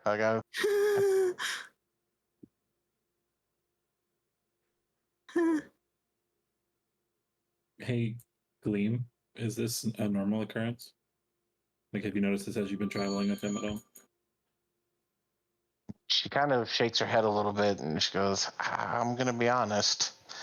I haven't seen anything quite like this, but when he and I first met, he was a fair bit smaller. I feel like he's grown quite a bit since he and I have been traveling together. Mm, Oh He's no. going. Oh no. he's getting older. Oh no. He's going What? through Hey, a life. buddy. Quick question. How long is the general, dandelion creature's lifetime? How old do you get to be? I don't know. I've never met any others. Oh gosh. That's Great. Okay. One of a kind and going extinct. This feels familiar. Is there any sort of check we can do to see if we can tell how much longer he has to live? Based off how fast he's deteriorating in this moment? If you wanted to give me a nature or medicine check, I think that would be fair. Sure. I'm gonna add my Roll. An 11? add my 1d6 to this one for 13 plus 4 math. 17. 17 total. Thank you. Yeah, I think with a 17, based on the amount of time that you guys have spent with him, you're probably about 12 hours with him as you're starting to see these signs. I think you would gather somewhere between another 12, maybe 18 hours, and it's probably going to have totally overtaken him.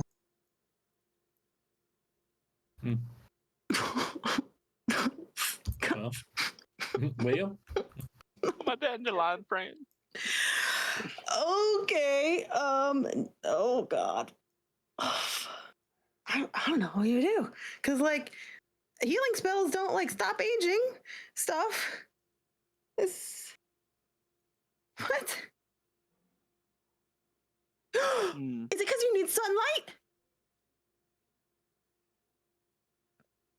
What's a sunlight? Oh, okay, never mind.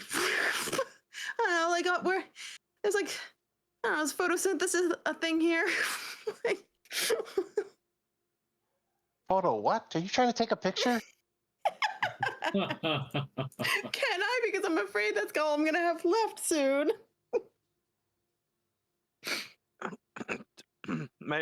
I think Tyr not quite understanding. He's going to take the water skin out and just start trying to pour water on him. As he's flapping these leaves above him, trying to get it to stop. The doc, stop! What are you doing? No, I don't need a shower. It's not that bad. I'm sorry. You say it's not that bad, but we see something different. Mm-hmm. I think I'll go rinse off in the lake. You don't gotta pour water on me. I'm sorry. I'm trying to help you.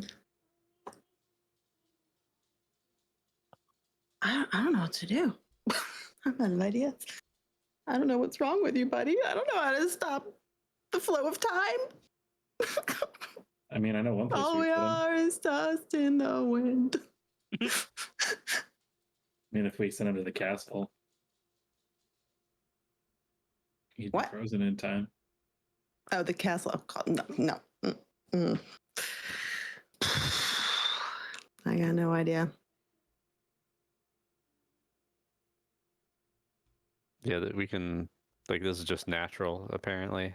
Just he's aging. That's what it seems like. Seems rather cruel, though. Do you have any family members? He kind of shrugs and goes, I don't know. Never met any. You just woke up one day and you were here and Started traveling around, finding ways to do things and go places. yeah. I think probably in this time frame, Polly the bee kind of comes and lands on his head and it's just kind of hanging out around him. Maybe ask the bee. Didn't you talk to creature earlier? Can you talk to him? Well, didn't the bee talk to us anyways? No. No. The bee never did. Dude. Oh, okay. Yeah, I mean, I don't know if Where did my thing go? I was gonna verify that it counts as a beast because that's how this works. I suspect. It is a tiny beast. Perfect. Then yes. Where am I at with my spells? I can do that. Yep. Yeah, we'll go ahead and cast Speak with Animals. And like kind of spins a little bit while not leaving his head and kind of looks at you, goes, you trying to sound like a bee? You don't look like a bee. Are you a bee?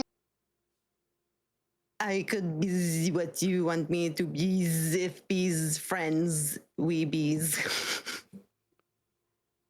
Yeah, well, I mean, we could be friends either way. I don't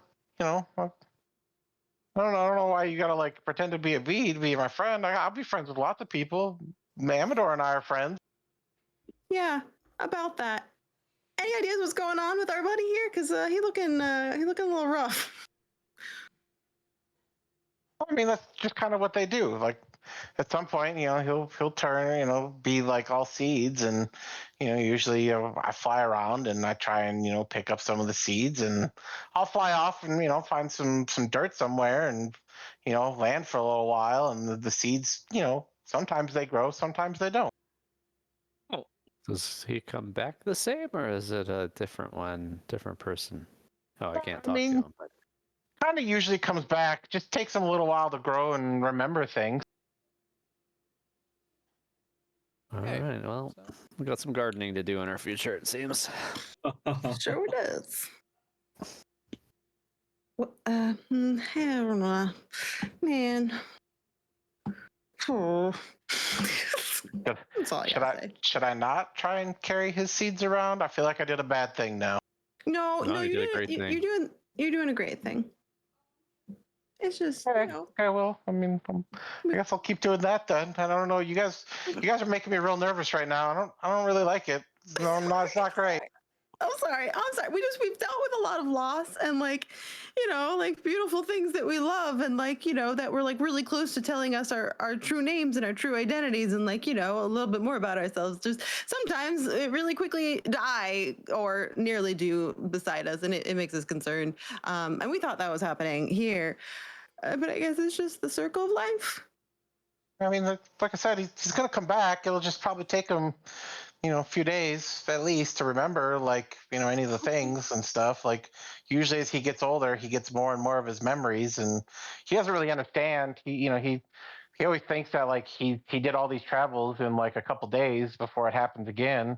But like, that he just kind of remembering the last time he was traveling around. It's it's not really a problem. I don't know. You guys are kind of making it sound real bad, and it's kind of scaring me a little bit. How many of him can be alive at one time? Have you ever planted him more than once? Can we have an army of him? Well, I mean, I always try. I kind of, try and pick up as many seeds as I can, and take them to any fresh dirt. But like, it's not like there's a whole lot of fertile dirt around here, so I just kind of try and take as many as I can, as many places I can, and hope and then I go and check, and sometimes I find him, and sometimes he finds me, and it's just kind of how it goes. Imagine if we had an army of bees to carry his seeds around. So where's this giant at? That was back up in the mountains. Yeah, and you see Polly kind of turn a little bit and kind of looks off in the distance, and her like little antennas kind of flicker a little bit. She goes, "Yeah, they're still up in the mountains. They're still in that box." But I mean, again, you guys are making it sound like it's really bad, but like Amador and I always manage to find our way back together. I mean, no matter where we are, our hearts always bring us back together. I don't know. God damn it. I don't know why you guys are making it sound so bad. Your heart's always so like you just kind of know where he is. I mean, sometimes I find him, and sometimes he finds me. It always kind of works out. This is some Kingdom Hearts shit right now. Holy shit. This is some once upon a time I will always find you. One sky, one destiny. Okay, it's gonna be fine. Okay. Well, if everything's gonna be fine, I guess we should probably keep going if we want to go find Glister. Yeah. Yeah. Yeah. Show us the way, Alvador. Okay, well then onward we go. As he kind of marches onward. And you guys, unfortunately, it's kind of slow goings, right? You are able to kind of move through these mountains, but like you're always kind of on cliffside, right? So you can't just move like carelessly and at full speed. So it does take you guys a little while. And I think kind of roughly the next day-ish of travel, it's spent pretty calm. I mean, not a whole lot happens. Nothing really major gets in your way.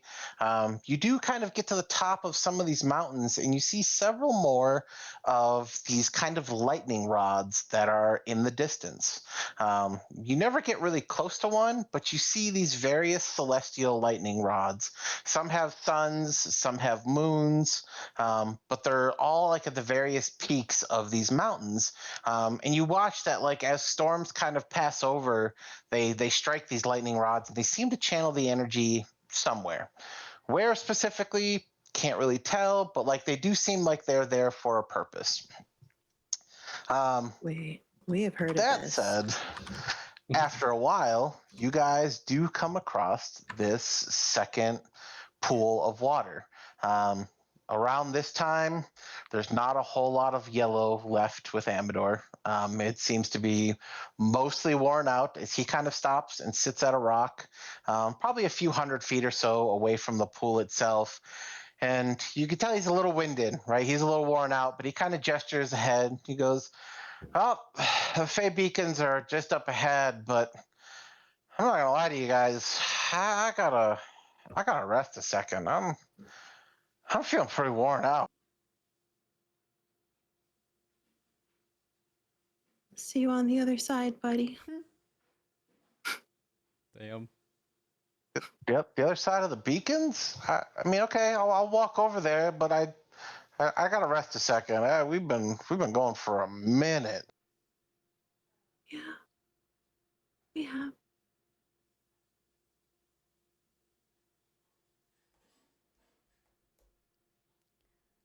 Well, and enjoy your rest, buddy. Feel like we should leave gotta- him with Polly. Yeah, you got him, Polly. You can tell she kind of like turns to you and kind of buffets her wings a little bit as you kind of get a knowing acknowledgement that she doesn't plan to go anywhere. Okay, All we right, should go try and Lister, find you coming with us? Gleam. Gleam. Liam? Gleam. And she, you could tell she's kind of got this look of sadness, right? This kind of little bit of despair. She kind of looks to him. She goes, "Yeah, I guess it's probably for the best," as she turns to follow you guys. We'll see him again. Onward.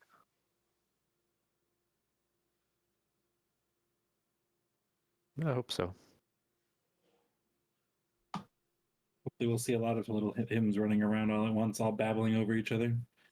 Be a whole bunch of mini Kalens. And you guys make your way down to this large pool of water, and surrounding it are these 8 columns of rock that reach way up into the sky, and they kind of form this ring around this deep cratered lake. You see there's kind of like these rough carved steps that circle around each of the columns leading to the top. And near the shoreline where you guys are, you see a figure who is just kind of seemingly getting himself ready. He's holding a torch and seemingly kind of readying a small rowboat as you can hear just the faint sound of laughter in the distance. Oh, the laugh- these are the. Yeah. These are what? These are the birds that come and laugh at him and put out his fires. How far away is this guy? You're probably about a couple 100 feet or so. Okay. You want to do some thaumaturgy stuff and get that guy's attention? Or are we swimming out there or what? Yeah. Well, I'm gonna hop on my broom. Anybody want to there you ride?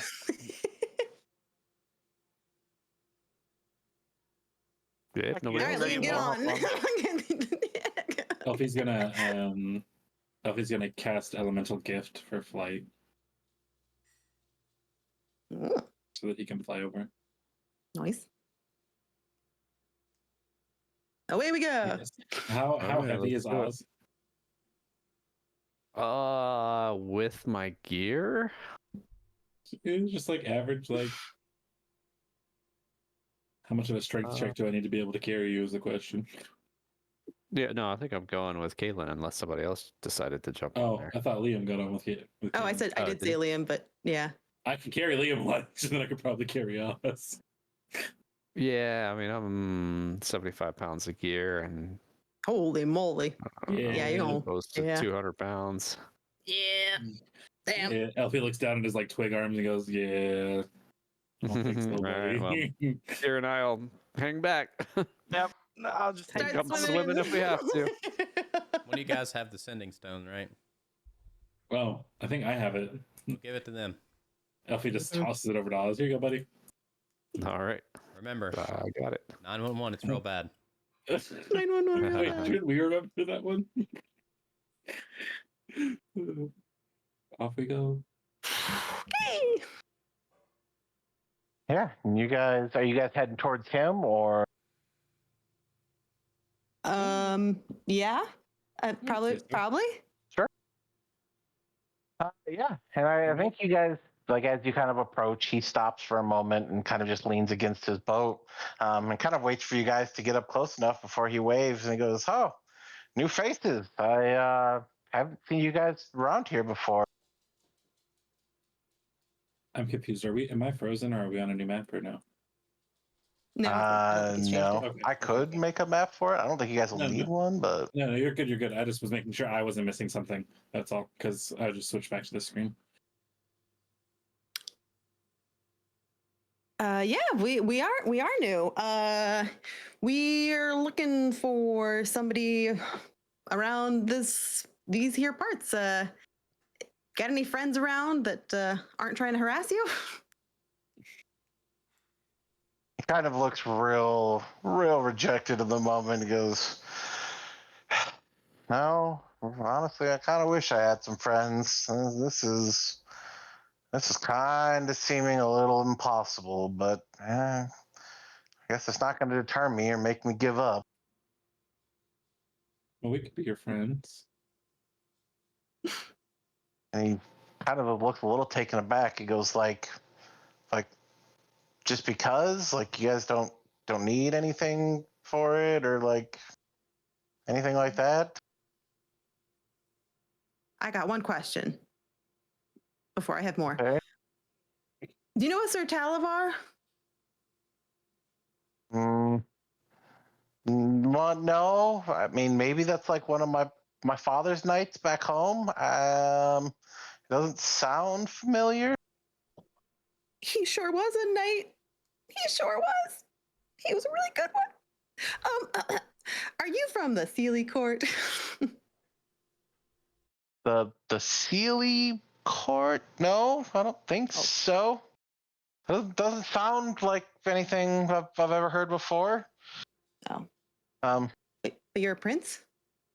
Yeah, I'm just trying to get back to Toril. I'm hoping to leave here, but Endelyn kind of, anyway, it's the whole thing. But she told me if I can get all these things lit at the same time, then this portal here is going to open up and I can go home. How far apart are all of the fire sections? Well, let's double check. They are a ways apart. I do remember that.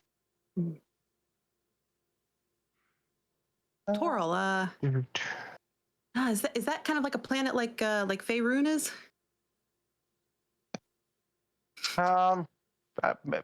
Maybe again, I was kind of studying, and I kind of like hangs his head shamefully. He goes, I kind of just wanted to skip to the good part and go out and be a knight and slay dragons, and she told me she'd show me my future, and well, anyway, now I'm here, and I don't know, I gotta figure out how to get home, but all she told me is I gotta light all these things, but those things, as he points up towards these kind of horrible looking birds that sit on top of one of these pillars, just, I mean, looking down at you guys, kind of cackling, if you will. Those things, just every time I go light one, I make my way all the way back down and go to light the next one, and they fly up there and they put the fire out. Are they what kind of creature is it? He kind of shrugs. I don't know. Ugly, stupid bird. Ugly, stupid bird. Yep, that tracks. I mean, we probably can help light these things, but we're kind of looking for somebody. You haven't seen Elf in a sun costume, have you? I met her yesterday. She was real nice.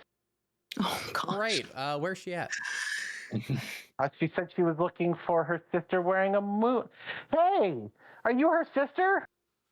As he kind of like points towards Gleam. And like you could see, like it takes him way longer than everybody else to put the pieces together before he kind of turns to you guys and goes, "Oh, you guys were trying to, so they could, I get it. I'm sorry." Okay, great. Where's she at? Oh, she's oh, no, she's not. She said she was looking for her sister, and she left. Son of a bitch. I think she said something about the Matterhorn or someone's horn.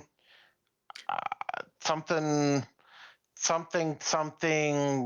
girly. I don't remember. She had to help somebody, a bug or something. I don't remember. It was. She went back. She told me a lot of things, and I was like, I'm not gonna lie, I was really focused on trying to get these things lit. So like, she rode in my boat when I rode her across the thing, but then, yeah, that was kind of the last bit I caught of it. Oh, she went back for Curly or Burly or Hurley. I forget his name now. Hurley. Good old Hurley. Oh, the bug. Makeup and costumes.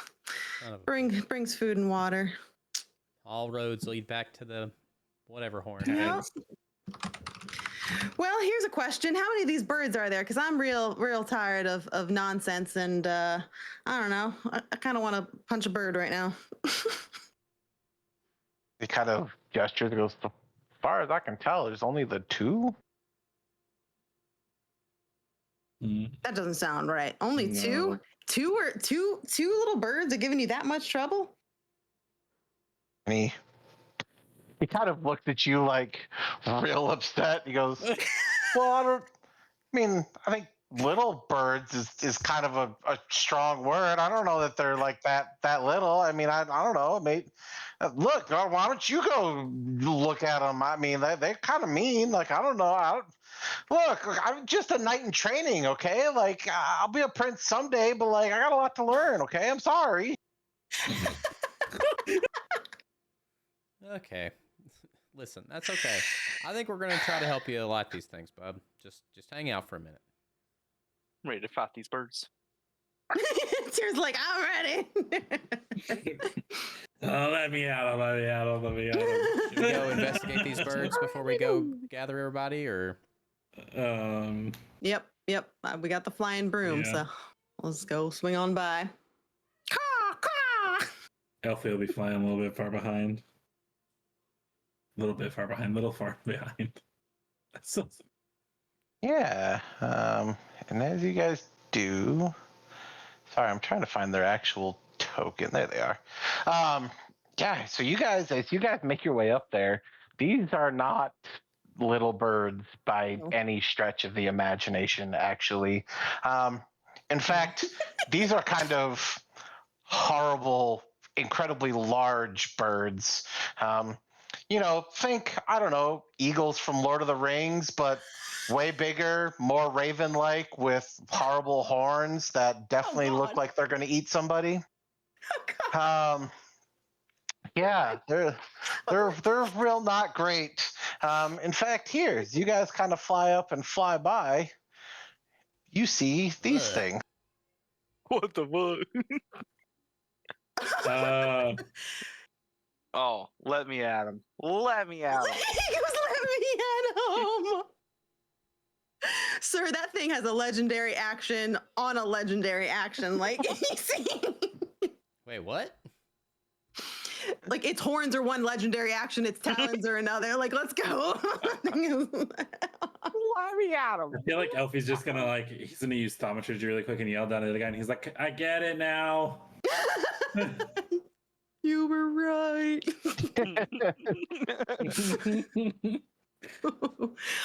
Hi, friends. Hello. My familiar is a raven. Okay, goodbye. Wait a minute. Do they talk back? Hold on. I don't know if Galen's sticking around to Wait. find out. I would say, are you sticking around to find out? I'm Like, not sticking around to find out. Fair Galen enough. is driving this stick down. Yeah, I mean, I'm just a passenger princess here. I don't know. Galen's out.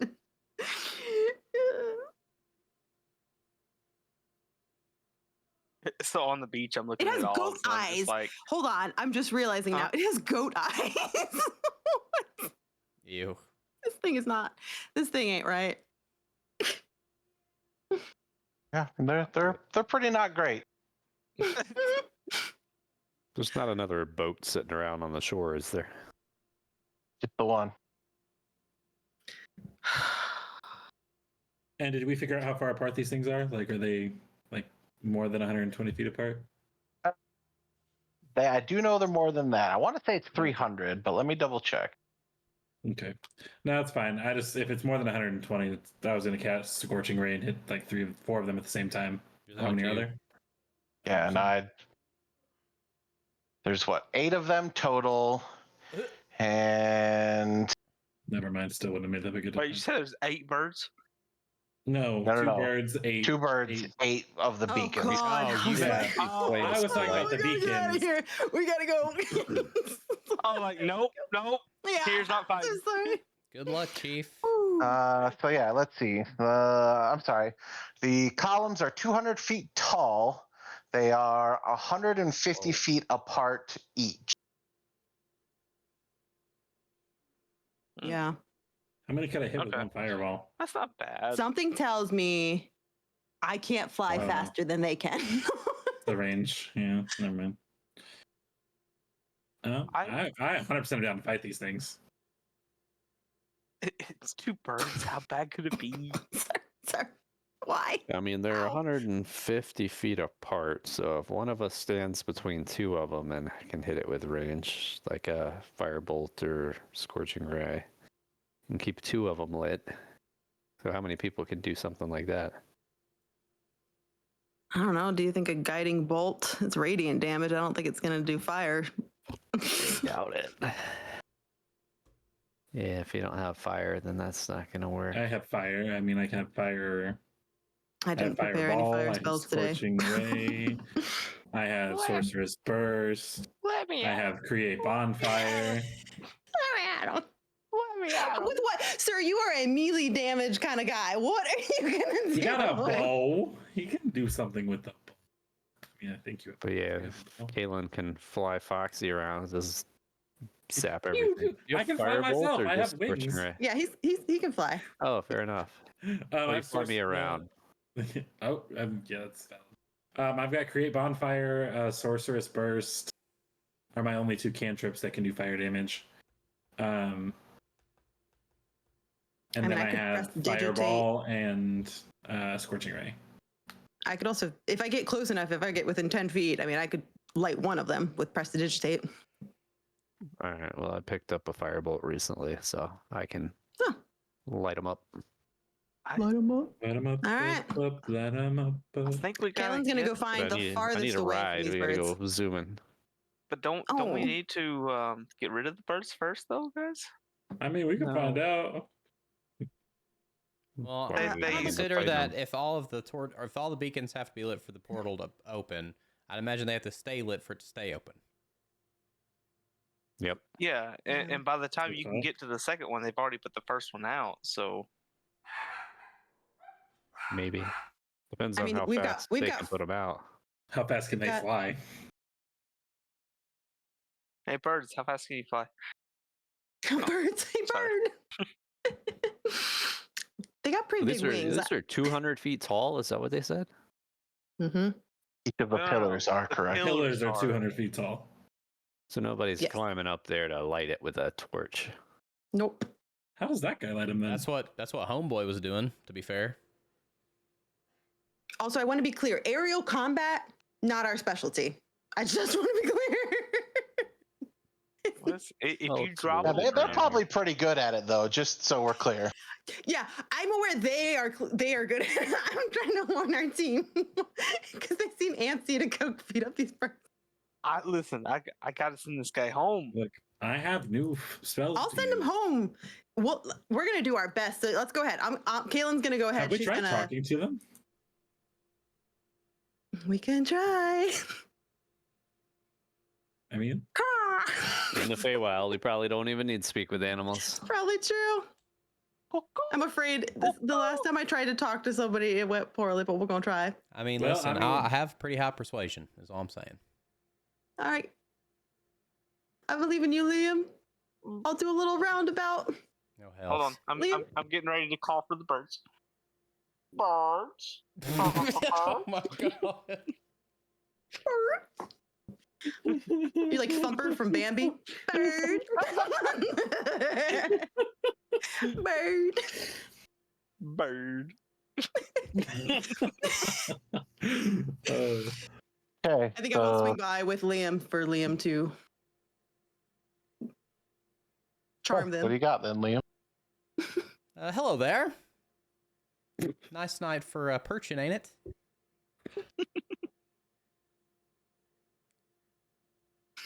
Let's see. Oh God. Oh God. No, I don't like that. I don't like the sound of this.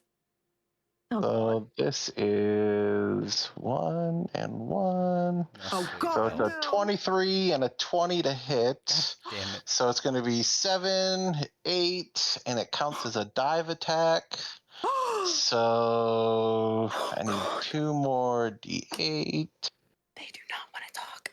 Nope, they don't want to speak talk at all. common. They don't want to talk. Okay, so 12 plus 7, that's 19 points of piercing damage. And I will need a, let's see, what does this say? This is going to be a strength saving throw from Liam to hang on and not fall. Oh God. No. Oh, okay. Oh no. Considering I hey. have a +0, that wasn't a bad roll. That. Yeah, with a 16, you do manage to hang on. You're shook a little bit, but you do manage to hang on. That said, we are looking at a brief combat. A brief combat because we're all gonna die. A brief because it's over. Holy Is that moly. why it's brief? Oh, we'll find Oh. out. Wait, are We'll these two find in out. combat with us too? Weird, nowhere Yeah, close. So They're valid combatants. Gosh, oh, I dang got a it. combat screen. Yay, I have decent initiative. I have Oh, advantage heavens. on initiative and still rolled an 8. Gosh, my Oof. freaking. Oh, Lord. I'm sorry. I got nervous. I didn't click my token. It's Oh, freaking yeah, out. here, I can add you in a little bit.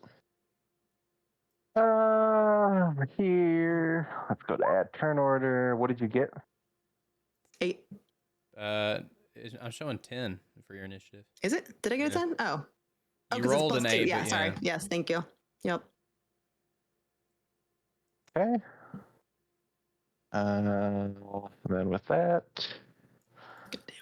I don't like need this. to sort this real quick. Okay. So Oz, these things are approximately 200 feet up. What do you got?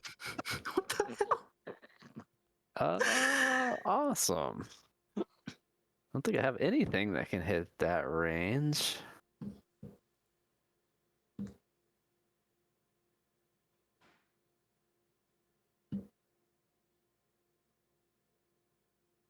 All right, guys, are we fighting here or are we running? I'm gonna try and whack them once or twice. I have an idea. They hit my fiance.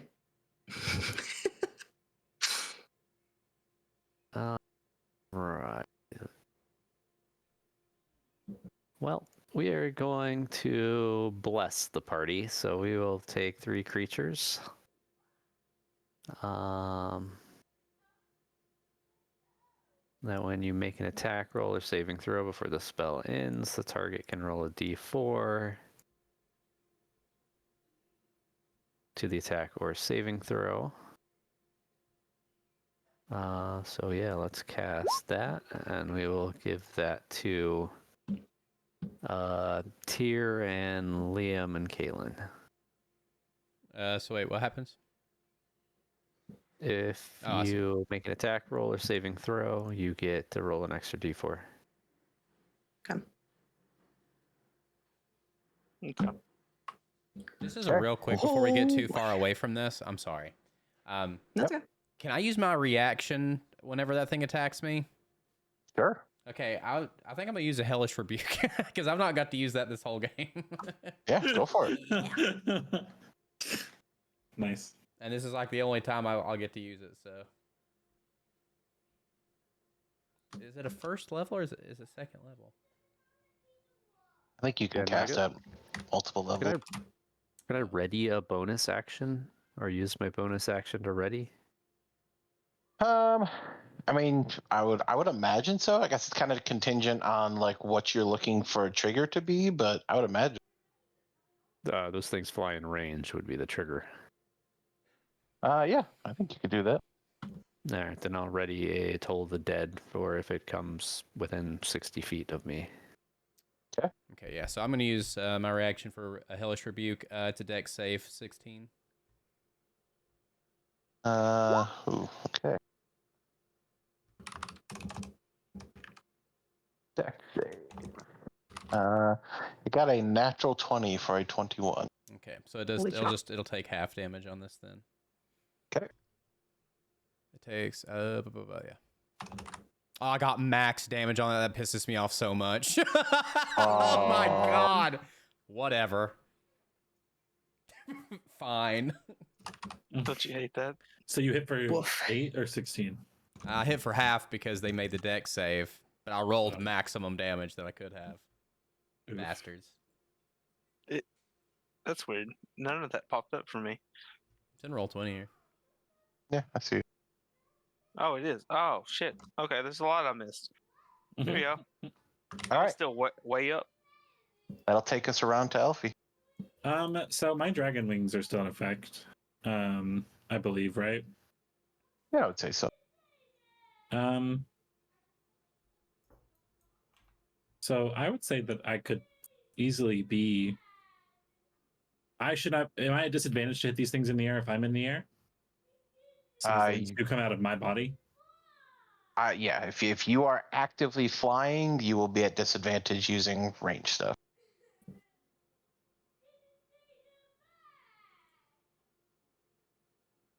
I have a really cool spell I want to use. Is it a bonus action if I pull a card out of the deck of many things? No, that would be an actual action. I'm gonna try this. I'm not sure if it's gonna work or not. I am in the air, so I'm 30 feet away from this thing. Or no. Let's go with. How high in the air would you be? Would you be sitting at 200 feet in the air like they are? No, I wouldn't say that. Well, now you gotta do trigonometry. I ain't doing no damn trigonometry. I don't care about C. How high in the air do I need to be like? This range has 120, and they're 30 feet away from where I'm sitting right now. So do I need to be like? I mean, I'm gonna say 10 feet in the air. Yeah, probably somewhere in that range. I'd say around 100 or so. Okay, so I'm 100 feet in the air then, and I am going to cast. Yeah, they're gonna make fun of me when I say it.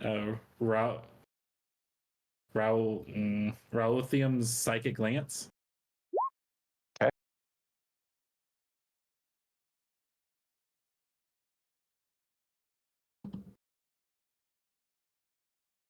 Sorry, I got distracted. Jesus Christ, a lot of rolling. It's a DC 15 intelligence save on, I don't know, this one. I'm sorry, which one? This one. Which one did he hit? Hellish Rebuke. Sorry. That was the one that he did. Okay, cool. Okay, and it does seem to take damage. It takes 22 damage. Okay. Anything else? Can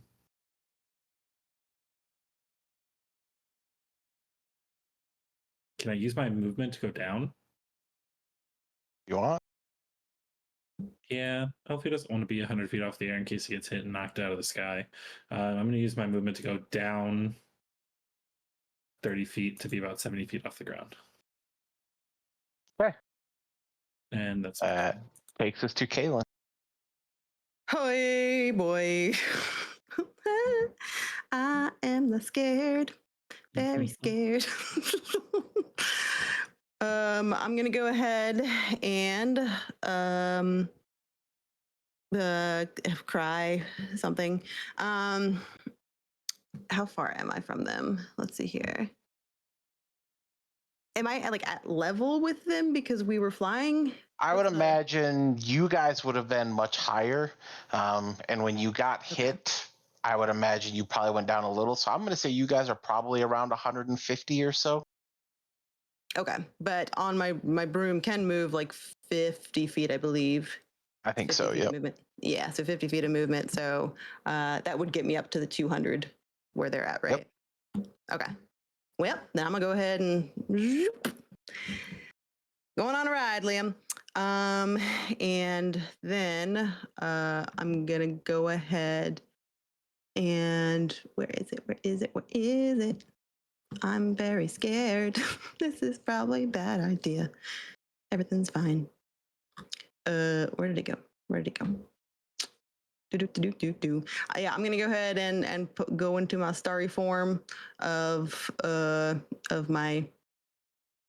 Oh my gosh, I'm trying to find my checkbox for this thing. Where is my checkbox for my starry form? Here we go. Wild shape, starry form into the archer.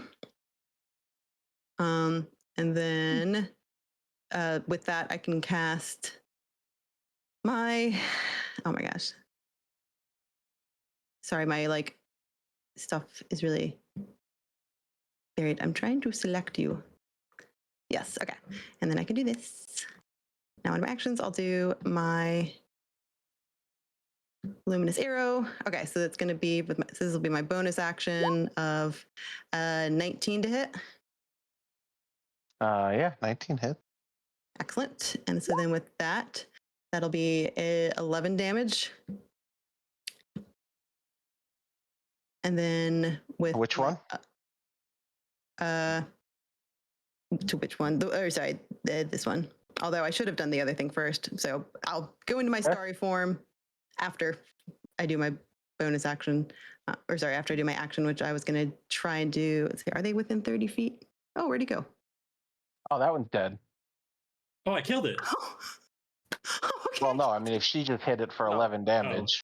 Kayla, you killed it. How? They don't have much health. Jesus.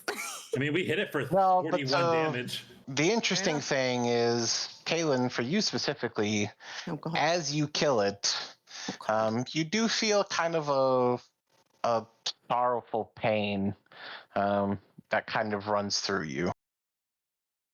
Oh no, are these actually good people? I mean, I don't know so much about that, but maybe there's a part of you that is used to seeing these things. Maybe they're kind of, I don't know, choice of words, familiar to a part of you. Fuck me. I hate it here. I really hate it here. It's almost like you made a bed that you're kind of laying in now, isn't it? I'll tell you, for what it's worth to stuff, these things hair from a place called Greyhawk. I swear to God, I fucking hate it. Oh no. I'm be like, are these from the thing I wrote down, the Dakor? No, not that one. Oh, fuck me. Oh, God. I tried to talk to you. We tried to talk. Oh, God, what do I do? Oh. Do I have something that's like not? Do I have like a? No, I don't. I didn't prepare those ones. Fuck. I wanna make friend. Is friend? Am friend. Yeah, so I guess I want to be clear. Like, I don't know so much that it's so much a friend, but like, I guess I would relate it to like a similar feeling of like if you saw, like an innocent animal kind of get slaughtered, right? Like, you would have that kind of emotion at this point. Sure. I don't want to kill it. But let's remember that it did. It fucking dive bombed me. Okay. It absolutely did. I know it did, but like, what's going to be worse is the thing I want to do to it next was what I was planning. Am I within 30 feet of it? You are within 30 feet. Oh, this is so mean. This is so mean after that information. I'm going to go ahead and, I can't upcast this, can I? Okay, yeah, I'll just go ahead and use my hideous laughter. Okay. That's fucking poetic, ain't it? It's a wisdom 16 save. Oh yeah, it fails. Well, it's prone. Does that mean it falls to the ground? Well, it's on that it's perched pillar. up on this thing. It's already Yeah. on the Oh, it was ground. on the pillar. Oh, okay. Do birds laugh? Like, this would be weird. Yeah, I don't know that it's so. I mean, I do think it's not so much like a laugh, but kind of like a mocking caw, if you will, like this kind of, again, kind of like a raven, kind of again cawing, and like maybe it resembles a laugh, but not so much like in nature. Can Kaylin give an example?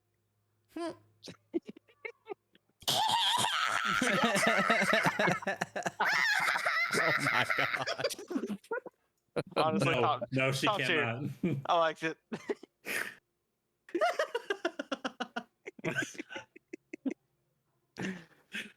Made my night. Thank you. You're a lucky man, Jason.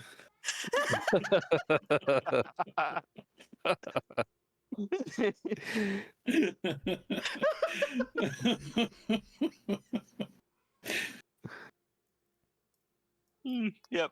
Okay, proceed. That was all. That's the end of my turn. Oh. Okay, It's that prone. takes It us should to be leave. prone and incapacitated. Well, I got no movement because again, I'm playing passenger princess. So since I'm hanging out up here, I guess I'll attack. We're gonna do dissonant whispers at what is this, 3rd level? Yeah. Damn. Holy moly. Okay, so that's a DC 16 wisdom save. I got a 19. Son of a bitch. Damn. Okay, I think it takes half damage or some shit, and it doesn't have to run away. The creature doesn't move. Blah blah blah blah blah. On a successful save, it does take half damage. Yeah, so 7 damage. Jesus fuck. This is the problem with bards, guys. Is like everything's a save for everybody, and everything at higher levels makes the saves. It's real bad. Okay. Anyway. I don't know. It didn't. I had a save and it failed. I had a save and it failed. Okay, you guys can suck my butt then. How about that? I'm really hyping him up right now. Okay, that brings us to Tyr. Heaven forbid a guy try to make himself feel better about a thing. It's fine. So, Yeah. at this point, Tyr has absolutely no way to hit this thing. So he is going to run over to the boat right here. And he's going to, for his action, he's going to flip the boat upside down and hold it over the top of him and yell out, "Come me, bird!" Funny. Fair enough. Oh. Fucking hilarious. Birds. Even though there's one bird. Oh. All right, and this thing needs to make another wisdom check to see if it can get free. If it makes it, I swear to God. I'll be happy, but like also fuck me. Hell no, it doesn't. My God in time. All right, well, that puts us to Oz. Well, So this thing isn't like a straight up pillar, right? So you're not like rock climbing. It's more like a scramble up the thing. Yeah, yep. All right, well, I guess run about 30 feet up the thing. It's not going to really get me in range to do anything, so we're just going to ready Toll the Dead in case it comes within range. Okay, And that's it. Elfie. Oh, it's my turn again. Okay.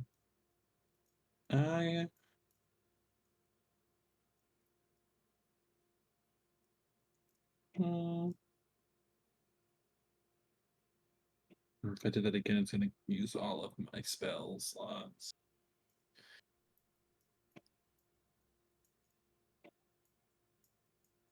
Is it still prone? You said it is, right?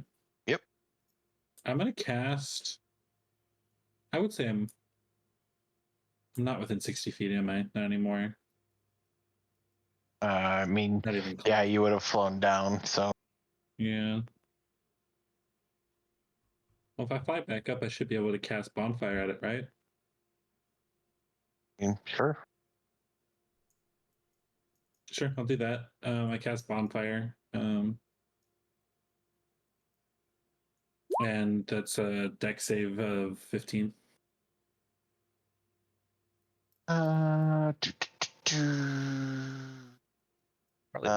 Nope, doesn't make it. yeah, I was gonna say, I feel like they're probably pretty. I don't know. Birds are pretty. Oh. I don't know how to describe that. Dexterous. You said it didn't Apparently save prone. itself. It failed Correct. to save. 9. Yeah, I mean, 9 it's fire prone at damage. disadvantage anyway. It's what, 9? 9 fire damage. And is it close enough that I light the pillar too, or no? This pillar was already lit. Well, damn. All right, Kaylin.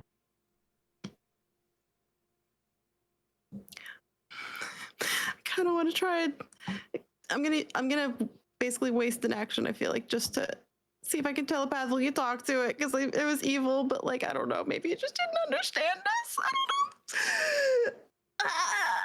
Can I try and do a telepathic? Yeah, and I think as you do, you just hear like horrible screams as this thing is actively on fire because, you know, it's now sitting in a bonfire and can't get up. You made it so much worse for yourself. Oh no. Oh God. Put it out of its misery, just shoot it. This is awful.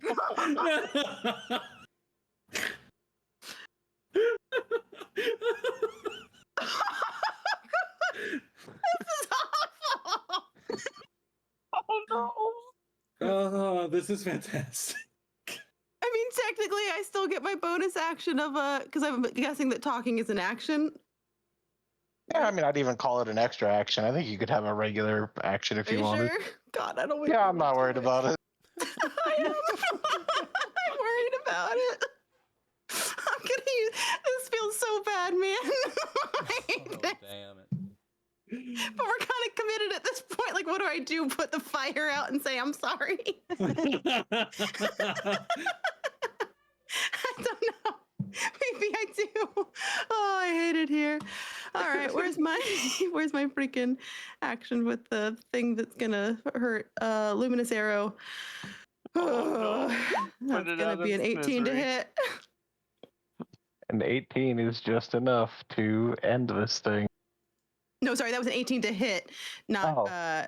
Okay, then yeah, 18 definitely hits. Oh God, yeah, it's not going to do that much damage. It's a starry wisp. It's a 10 damage for my bonus action, Okay. and then maybe this will actually kill it. Oh God. Okay, hold on. So then with my, I'll use my starry wisp as my actual action. That was a nat one. That's not And hitting. still fucking got enough to kill it. Well, it's a 9 to hit, which is not going to hit. I'm sorry. Yeah, I no, read that as the no. damage. I'm sorry. That's my No, that was a 9 to hit, which I think even I can do the what you call it? The I use my 1d6. Yeah, I was gonna say you have blessed too, don't you? Oh, you're right. I do have Yeah, that's bless. true. Okay. Either way, you got enough, so give you some damage. Holy Ooh. moly. Sustain. Does There that it hit? is. Yeah, And not then just you see a like burst that. of feathers. Yeah, there's a plume of feathers. Oh. You guys are out of combat. Oh no. Alright, Look, I guys, think we all made it still- to combat without anybody going down. Yep, I and I think we got a that's chicken where on we're the going to call it bonfire for the right night, though. Anybody got to speak with dead? I don't know if I have prepared that.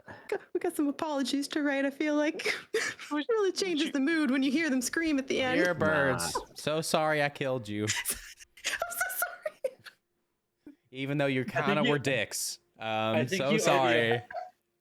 I think you owe the apology to whoever You birds totally those just were. about knocked my fiance off the broom Yeah, down to his I might death. have But I'm overreacted sorry. when you hit my fiance. I might have gone a little feral. I'm so sorry. If we're done, Tyr's gonna kind of look out and be like, "Yeah, birds are gone." Oh my So we god. now know You were that about Tyr to go is Pirates not of the Caribbean good. on us and like go under the water with like, the freaking boat over your head. So I think we learned here that Tyr is not useful in aerial combat in any way, shape, or form. Not even a little bit. Do you not have a bow? No. Yeah, but imagine how that would have gone if somebody had butterfly wings. That would have been crazy. Hey, I had wings. Listen, Hell Yeah, that's why I said butterfly wings.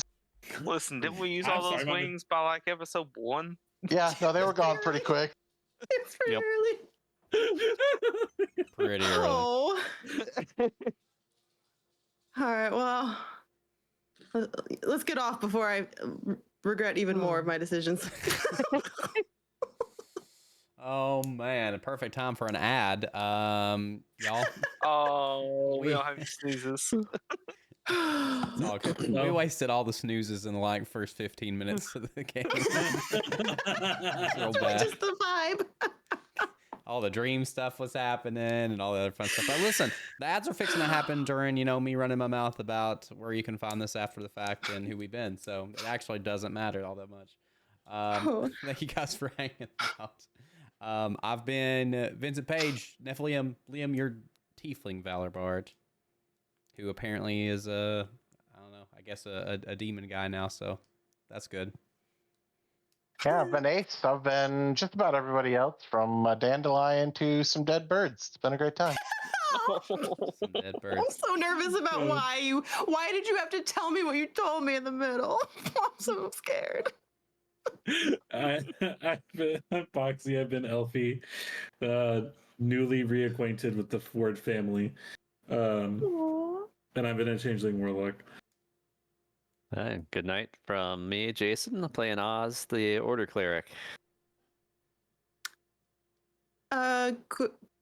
Good night, I think, from Lady Stuff. Murderer of crows. Keeper of keys to the vault of sadness. Okay, that was self-defense. Yeah, damn. Your Kalishtar, Circle of Stars Druid. Yay. I'm Skynet.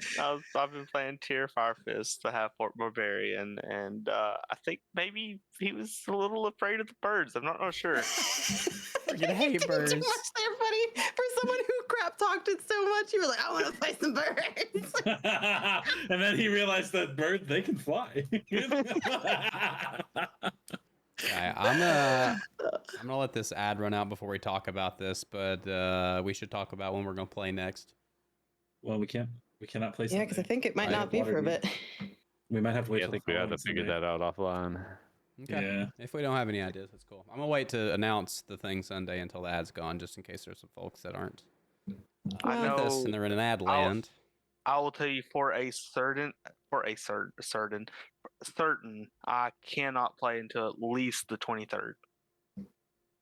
Oh damn. Okay. I gotta go. I gotta go to East Tennessee next week for work, so I'll be out. Well, then we Damn. better play then, because then Jason and I are gone for 2 weeks. We'll be On out the 28th. 28th to the 9th. Yep. Holy moly. Okay. Shit, and then right after that, that following week is the Yep. meetup. Meetup. True that. Jesus Christ. Completely unrelated. While I got 20 seconds of ad time that I got to fill here. You're coming to East Tennessee. Where at? Maryville. No shit. Yeah, no shit. Maryville. If you want to hit me up, please, by all means. I mean, listen, that's like not very far from me, so that's totally fair. Yeah. Just Skynet you to something to do in the after 5 o'clock thing where you're staying in a hotel. Yeah. remember And we're that back one. from ads. All right, guys. So I think that we probably won't be live again with this for a little while. It sounds like people have got a lot of plans for folks who are just coming back from ads. However, I will let you guys know in the Discord as soon as we know. It's looking like the 23rd or something like that, but we'll see. Yeah, I mean, that's absolutely true. Stuff absolutely will do that. Again, rewriting what was meant to be happy dreams into awful dreams of making Liam realize that he is indeed a devil and nobody likes him. So thanks for that. I didn't write that dream. That was not my dream. Let me be clear here. I wrote in my version, Kaylin was the only one who had a beautifully peaceful night of sleep with no huge revelations or concerns. And that was not what was in the cards for me. I see you. You see that the version of that I heard is that Ace was going to give us all good dreams, and then somebody changed it. But Oh, no. I thought I was going to give you good dreams. Oh, well, fuck. I am this one who got specifically fucked by that. Got it. Awesome. Okay, yeah, maybe that was. Yeah. Okay, sorry. Then that was on me. Then yeah. You're right. Okay, cool. Anyway, it looks like maybe the 23rd is when we're gonna do this next thing. But in the meantime, while we're away, if you guys want to catch up on episodes that you've missed, you can do so on the YouTube, which is pinned to the top of the chat currently. And if you guys are watching us back on YouTube, thanks. Apparently, we're gonna be kind of mild hiatus for a little bit, or at least not playing as often as we have been for a little while. But I'll be sure to message in the Discord. But one final thing is that this Sunday is going to be the first episode of Water Deep Dragon Highs. So you're going to come back and you're going to check out Ages of Ainor. I'll be also streaming in on this channel, but you definitely want to check out Ages of Ainor. Same cast, different characters. Which we're not going to reveal to you right now, you nosy Nancy's. You'll get to meet those guys this Sunday. But it's I'm playing the demon inside Liam. Yeah, well. Joke's on you. You're not going to do anything to me. I've already said to myself 3 inches from the mirror. It's fine. It's totally fine. But yeah, I hope you guys will come hang out for that. I need to get with Pixel and see how we're going to do that co-stream thing. It'll be super awesome. Cool. Who are we rating? It's going to be fun. Let's do that. Pixel. Good question. Speak of the devil, huh? Well, I have Pixel, I have Two Dog, I have Texas Myler.